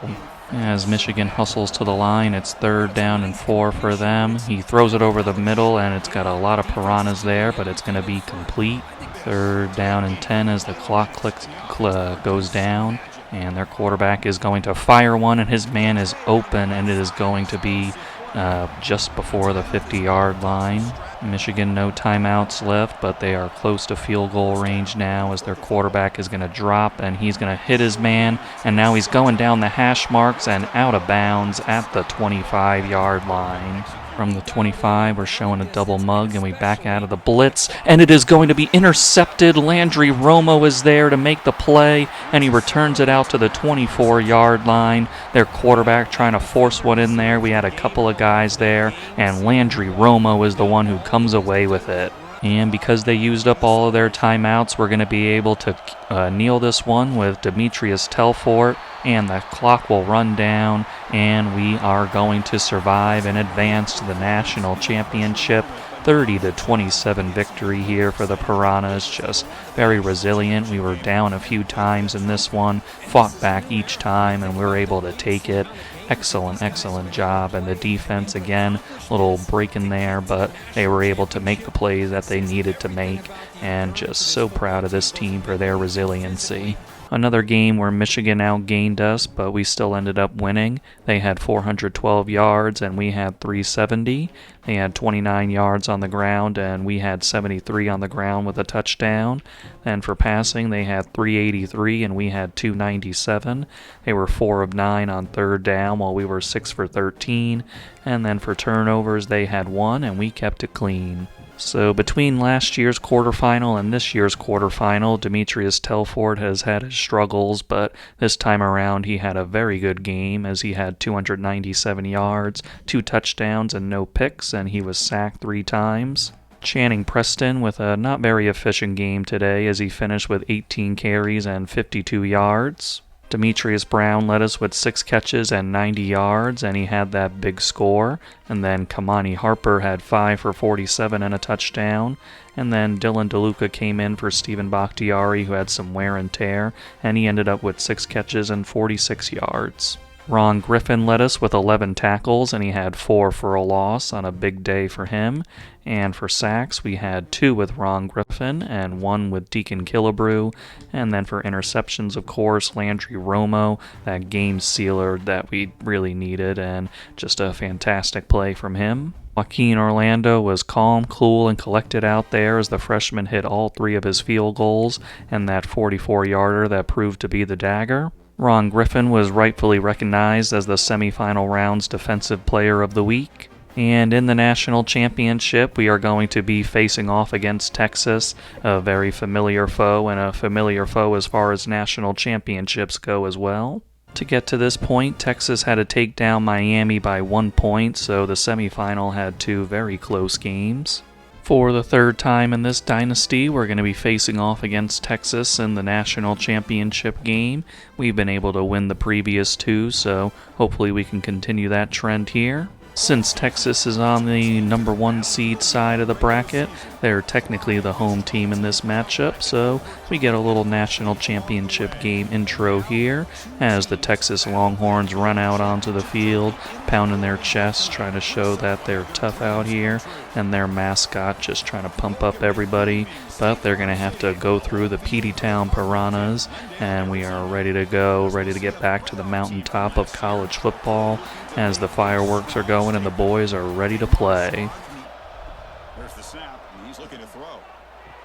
And it's going to be the slant, and it's going to be Kamani Harper, and Kamani Harper gets it into the end zone for the Peteytown Piranhas to take the early 7-0 lead. And that is going to be an interception for Texas, and they're going to return it back to our side of the 50. Just a great play by that linebacker. He just had some very sticky coverage.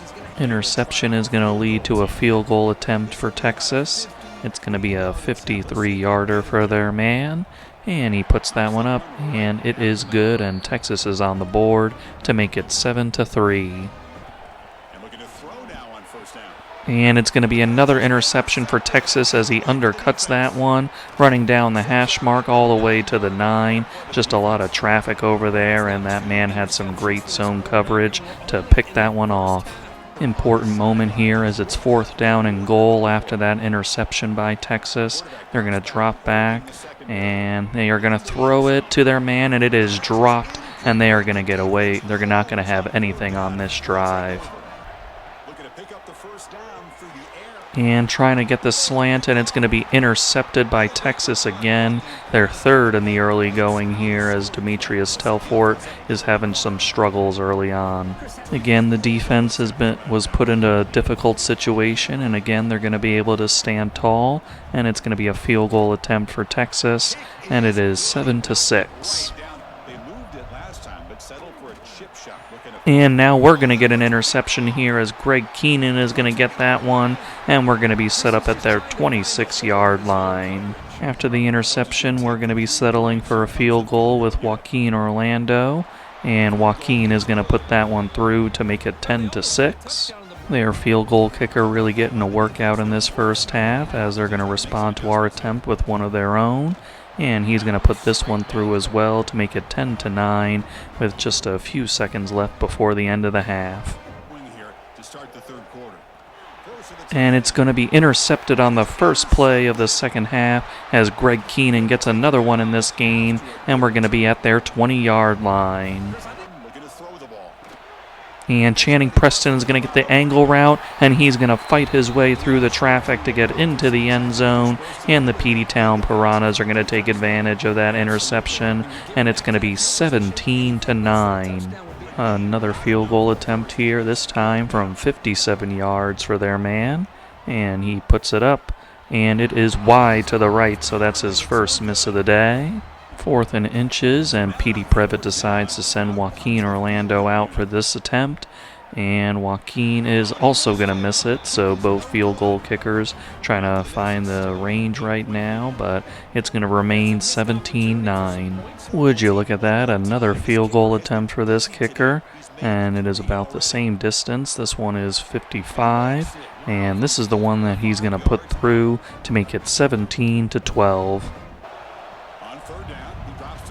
And a sack here from Texas, and that is going to knock us out of some potential field goal range.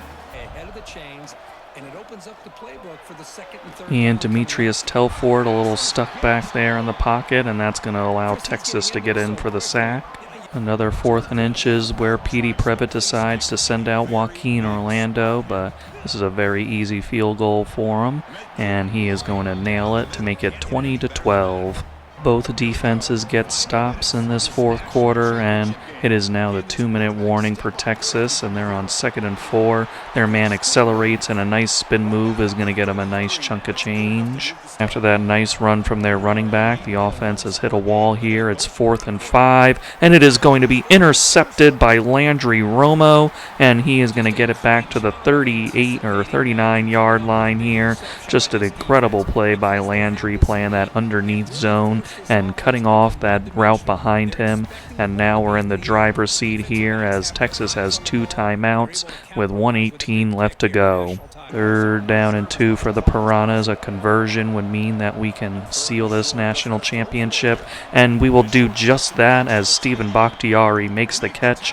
Demetrius Telfort with a nice throw there, and that's going to set up the QB kneel for Demetrius Telfort as he will do that, and the clock will run out, and your Peteytown Piranhas Oh my God, the Peteytown Piranhas are once again national champions of the college football world. I'm very proud of this team for bouncing back after a very disappointing end to last season in that quarterfinal. We have made it all the way back to raise that trophy once again. 20-12 is your final score here. Very proud of the Piranhas this year, and Texas once again has to go off the field disappointed as Stephen Bakhtiari hands that trophy over to Petey Previtt for the 9th time in his career. Just remarkable career as we're just lifting up our fans in celebration, and the Peteytown Piranhas just keep on keeping on. Main difference in this game is that we were able to manage a couple of touchdowns while Texas only managed field goals, and really our defense stepped up big time, especially after a couple of interceptions from Demetrius Telfort. Being able to hold Texas was huge after that. And for the stats themselves, we had 350 yards to Texas's 234. We had 90 yards rushing to their 89. And then for passing, we had 260 to their 145. We were 2 of 10 on third down. Don't love to see that, but it is what it is, while they were 3 of 13. And for turnovers, we both had 3. Demetrius Telfort with some throws that he would like to have back, but ultimately he was able to lead us to this victory after those early interceptions could have really derailed things. He was able to right the ship a little bit and able to guide our offense where we needed him to, and Demetrius ended up with 260 yards, 2 touchdowns, and the 3 picks, and he was sacked twice. Channing Preston had 13 carries for 79 yards to lead us on the ground. Stephen Bakhtiari had 12 catches for 57 yards, while Demetrius Brown had 5 for 57, and Kamani Harper had the exact same with 5 for 57, and he added a touchdown, and then Channing Preston had 4 for 47 and a touchdown. Ron Griffin led us today with 10 tackles, and he had 3 for a loss. We did not have any sacks today, and for interceptions, Greg Keenan with 2 big ones, and Landry Romo, of course, with the national championship clincher. Joaquin Orlando did miss a field goal today, but he hit his 2 others as he was 2 for 3 with a long of 31. On the back of those 2 picks, Greg Keenan was the player of the game in the national championship on defense. And with his overall contributions, Channing Preston was the offensive player of the game in the national championship. Ended up saving some points for Petey Previtt as he leveled up a few times because I wanted to get to this Tier 2 and high integrity and program builder, and I'm able to do that now, and that's exactly what I'll do. Our final season stats here: Demetrius Telfort had 4,875 yards, 46 touchdowns, and 18 interceptions. Channing Preston had 238 carries, 1,223 yards, and 14 touchdowns, and Demetrius Telfort added 5 rushing scores. Receiving-wise, Stephen Bakhtiari led us with 141 catches, 1,226 yards, and 8 touchdowns. Then Kamani Harper had 73 catches, 967 yards, and 9 touchdowns. Channing Preston, the ultimate dual threat guy, 84 catches, 917 yards, and 6 touchdowns. And Lorenzo Ruggins, 57 for 677 and 8 touchdowns. Ron Griffin led us in tackles with 130, and Greg Keenan had 114, and Jamison Addison with 109. And for TFLs, we were led by Ron Griffin with 23, and Greg Keenan with 21. For sacks, we were led by Stevie Johns with 8, and he was injured for a chunk of the year, so maybe a little concerning there. And the next couple of guys below him were D'Angelo Dubbs and Kevin Jones with 6.5 each. And then for interceptions, Ron Griffin all over these. He ended up with 10 on the season.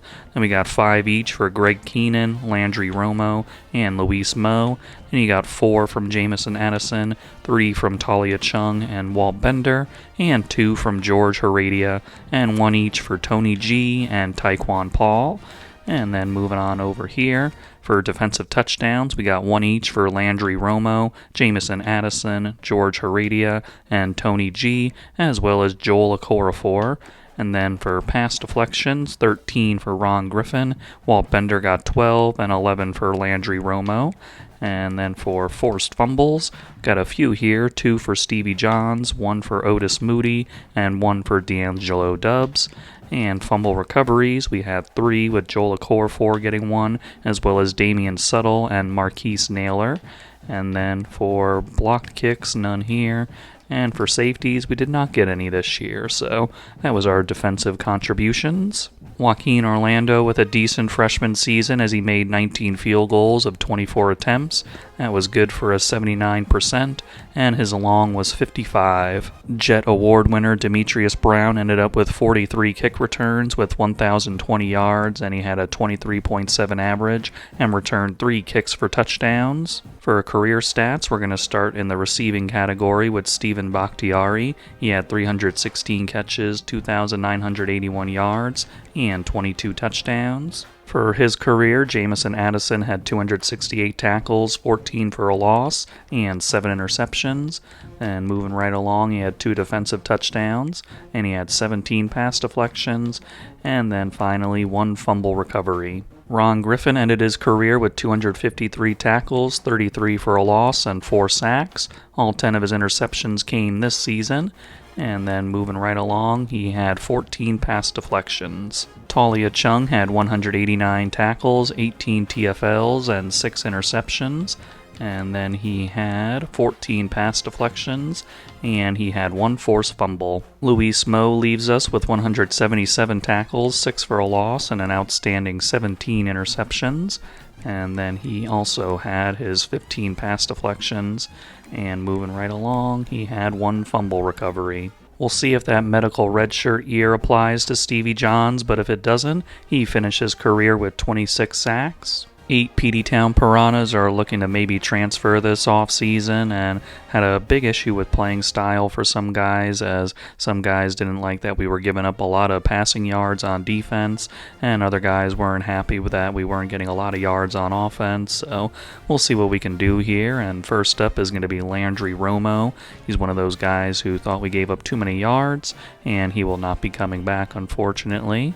And we got Mac Joseph. This is a proximity to home thing, and he will decide to come back, so that's nice to see. I kind of overdid his overall while we were doing training results last off season, so you can see we have a B on him, and he needs a B plus now, so that's kind of a thing we might be battling for a little while with him. And then we move on to Kari Gentile, and he has a success to stay. Very nice to see that. So that playing style pretty close, so I think it was a pretty 50-50 chance, and we had the right side of the 50 there. Then for Quinn Balkasoon, he's worried about his playing time, and not really surprised that he's leaving. Just a lot of guys at his position, so we'll see if it's close enough to maybe he wants to come back to us in the transfer portal. Then for Keenan LeCount, another playing style guy, he will decide to come back, so that's nice. And then for Josh Vaccaro, another playing style, he will not be coming back, so kind of a mixed bag so far with that. And Eli Newcomb, no surprise, with playing time at quarterback, and he will decide to stay, so that's good. And that playing time should really fix itself, because our guy Demetrius will be a senior, so Eli should have that grade kind of adjust there, so should have no problems with him in the future, hopefully. And then finally we got Gabriel Redmond, a playing time guy, and he will not be coming back, so not very surprised. That grade was really low, so unfortunate, but I think we did okay here. We got half the guys to stay, so that's always positive. After adding some extra points that these guys had, time to say goodbye to these seniors. Joshua Stewart, just a fantastic guard for us, and an award winner, so love to see that. Then Iosefa Wang, a very stalwart right tackle for us. And Joey Bush got him up to 99 during this little period here where I could put some more points into him, and just a fantastic guard as well. Then Luis Moe rounds out the 99 guys, and just 17 interceptions in his career, just absolutely fantastic, a kind of lockdown corner over there. Then Walt Bender was on his other side, another fantastic corner. Talia Chung, very reliable on the back end there, had a few years with us where he was our starting guy. Then of course Ron Griffin, one of the greatest linebackers we've ever had, just fantastic player. Then Stephen Bakhtiari, of course, continuing that John Mackey Award tradition, and fantastic tight end and great hands. Then Kamani Harper, a transfer, really reliable out there, put up some really nice numbers and really made some impact plays. Jamison Addison was on Talia Chung's other side, and great strong safety. Then we had Greg Keenan as a transfer coming in and help us, and Channing Preston, another transfer, and we were able to get him to 91, so hopefully he'll be drafted. But just a fantastic overall running back, both running and receiving, just incredible guy. And Stevie Johns, unfortunately, he will be leaving us, so Hopefully 88 is enough to get him drafted, but if not, we do appreciate his contributions. And then we look down, Landry Romo served as a slot cornerback, and we'll see if he comes back to us. This is one of the transfer guys, so we'll see what happens. But everybody else, Damian Suttle got his chance this year and had a solid little season here. And then for the rest of the guys, just, great senior class here. And really this senior class's kind of legacy will be that, of course, they had that loss last year in the quarterfinals, so that kind of stings, but I love the resiliency, and they were real leaders when the team was facing adversity in different points of the year. These guys really stepped up and helped us make plays to get wins, so I think their legacy is going to be one of great resilience and just making things happen when we needed them to. 13 Peteytown Piranhas went in the NFL draft, and it was very top-heavy as we had 8 first-rounders. That included Stephen Bakhtiari, Joshua Stewart, Joey Bush, Iosefa Wang, Ron Griffin, then Luis Moe and Walt Bender, and finally Talia Chung. Then in round 2, it was Kamani Harper. Round 3, Jamison Addison. Round 4, Greg Keenan. Round 5, Channing Preston, so nice to see he made it. And then Stevie Johns snuck in there in the 7th round, so love that for him and the rest of our guys. A fun thing I noticed is that the Peteytown Piranhas are back to being a 5-star team prestige program, and we get those 1,500 hours to use now in the transfer portal. However, we're not really using a lot of those 1,500 points because we're not really looking to fill a lot of positions. One position that we really need somebody is fullback because we currently don't have anybody on the roster, and after not filling it during the high school recruiting, we have Matt Hurt here, so hopefully we can get him. And then we got receiver Jamichael Wilkes, and just looking to see if we can shore up this position and have another guy out there because we're a bit thin, but we have a good guy here. He's a contested specialist. He's got that silver downhill and bronze 50-50 and pretty solid route running and pretty decent speed for this archetype. And the biggest thing is that he is a freshman right now, going to be a sophomore. We're going to have some very talented receivers next year, but looking to just fill in things for the future. And then looking at some other guys, we got a defensive tackle with Vitel Mahalona, and you have that 96 strength, which is very appealing, and very good finesse moves and acceleration, and he's got that bronze takedown. And then we're looking at right edge here with Colin Griffin. He's got that takedown at bronze and pretty decent speed and acceleration. Then he's got 83 finesse and 81 power moves and 91 strength. So this is more of a see if we can add some things at the top because felt like our pass rush was a little lacking last season. So wanted to see if we can infuse that with some talent, and some guys are not quite going to be seniors yet. So want to see if we can get another guy in there to see and challenge those guys. Notre Dame has pulled their scholarship offer on Matt Hurt, so he should be our fullback of the future. Then Jamichael Wilkes is in second place behind LSU, and he's got a week 4 visit now lined up with us, and he's also got a double soft sell going. Then Viteli Mahalona, USC had a really big jump for him with their tier 4 pipeline, but we're in second place, so we'll try to see where that battle goes. Then for Colin Griffin in his top 5 stage, he's in first place for us. He's got that week 4 visit, and we'll see what happens here. In week 3, that double soft sell really did wonders for us as we moved ahead of LSU for him. And then for Viteli Mahalona, he's dropped down to 4th place, but we do have his hard sell, and we have a week 4 visit with him. And then Colin Griffin will also be there for the visit, so hopefully these guys can boost each other up. And he's still in first place, but we still haven't figured out his sell. And we did end up signing Jamichael Wilkes, so that's very nice for us. That hard sell for Viteli really did some wonders for us as we're now in second place just behind USC, and with Colin Griffin and him doing the visit together, we're hoping that's enough of a boost to get him over the edge there, and Colin also needs it as Illinois is right behind us. Fullback of the future Matt Hurt will be joining the Piranhas. We also got Viteli Mahalona, so very nice get for us for the defensive line. And Colin Griffin will also be joining us, so we were able to get all the guys we wanted here in the transfer portal. Taking a look at the dev traits for our transfer portal guys, Jamichael Wilkes is a star dev, so just very good dev traits in our receiving room in general, and he's no different. Then for Matt Hurt, he is impact, so usually fullbacks are normal in my experience, so having one with impact is very nice. Then defensive tackle, Faiteli Mahalona is star dev, so very good there. Then Colin Griffin is impact, so very pleased with that. Overall in this recruiting class, we ended up with 3 elite dev guys and then 7 star devs, and the rest of the guys were impacts, so no normals at all, which is very nice. And then looking at the top classes in the country, Georgia had the number 1 class, but we're right behind them with the number 2 class, and that included 6 5-stars and 13 4-stars, and of course the 1 3-star. Quarterback Demetrius Telfort put in a lot of effort this offseason to get himself to a 99 overall, and he got there by getting his accuracy to its cap. His throw power was already at 95, his IQ has gotten up to 92 awareness, and then his elusiveness is at its cap as well, and we got his quickness up a little bit to 89 speed and 93 acceleration. And then for his abilities, he's got Platinum Downhill, Gold Extender, Bronze Dot, and Gold Mobile Resistance. Lorenzo Ruggins is a 94 overall and 95 with a little tactician boost, and we got him there by getting to his cap and quickness. Then we boosted up his hands a little bit, so he had 90 catching and 98 spec catch. Got his route running up a little bit as well, so everything's at least above a 91. And then we did some work on his elusiveness, where he's got 99 agility and 94 change of direction. And then for his abilities, he's got Silver Sidestep, he had the Platinum Double Dip, we also gave him Silver Takeoff, and he's got Bronze Shifty.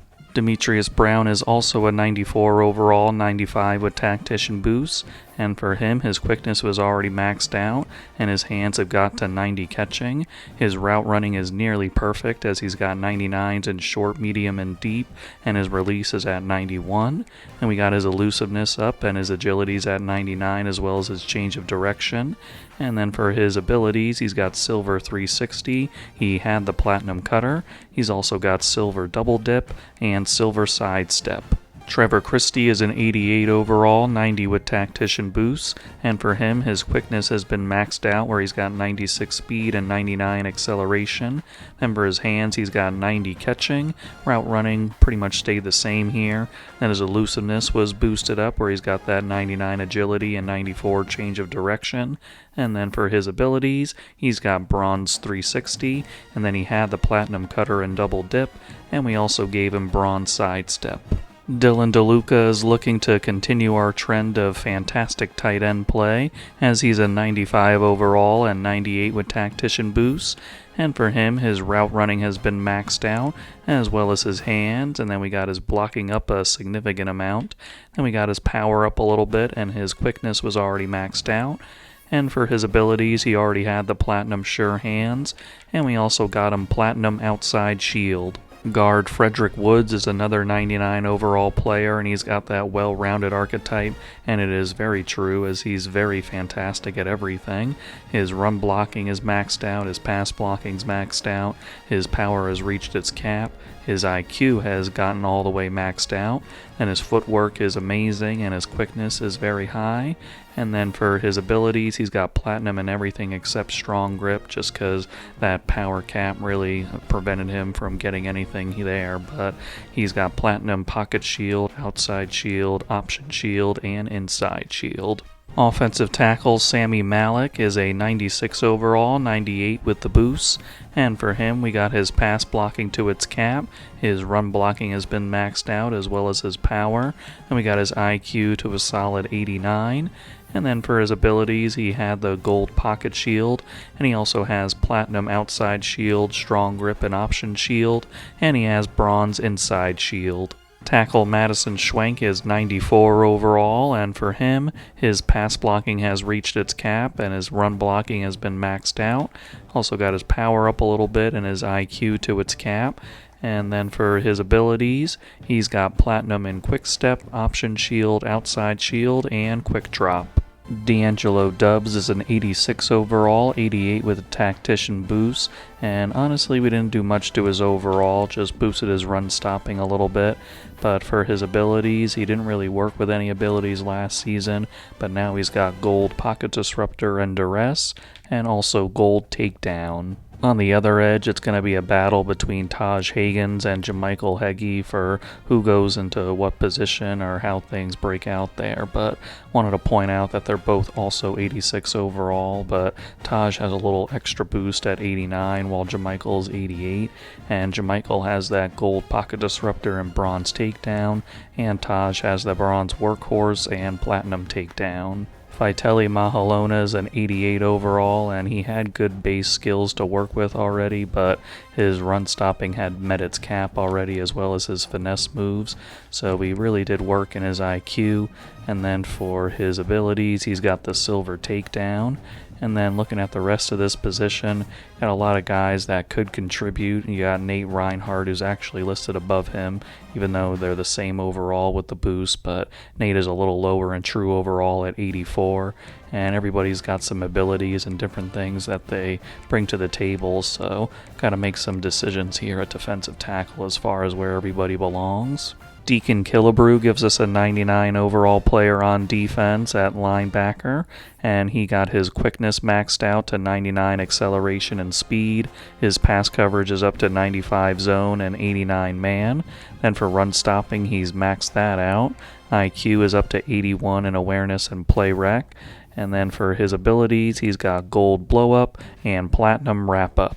Joel Okorafor is another 99 overall linebacker, and he got there with an IQ of 84 in awareness and play rec. And his quickness was maxed out at 99 speed and 97 acceleration. His power got up very nicely, where he has 92 hit power now, and run stopping with everything above a 90 here. Pass coverage, he's got 95 zone and 92 man. And then for his abilities, he's got gold wrap up, platinum workhorse, gold blow up, and gold hammer. How about 399 overall linebackers as Eric Lopez joins that group, and he got there by getting his quickness maxed out to 96 speed and 99 acceleration. Then his pass coverage is at 95 zone. His run stopping is excellent, as he's got 96 in tackle and pursuit and 97 in block shed. Then his IQ is up to 81 awareness and 82 play rec.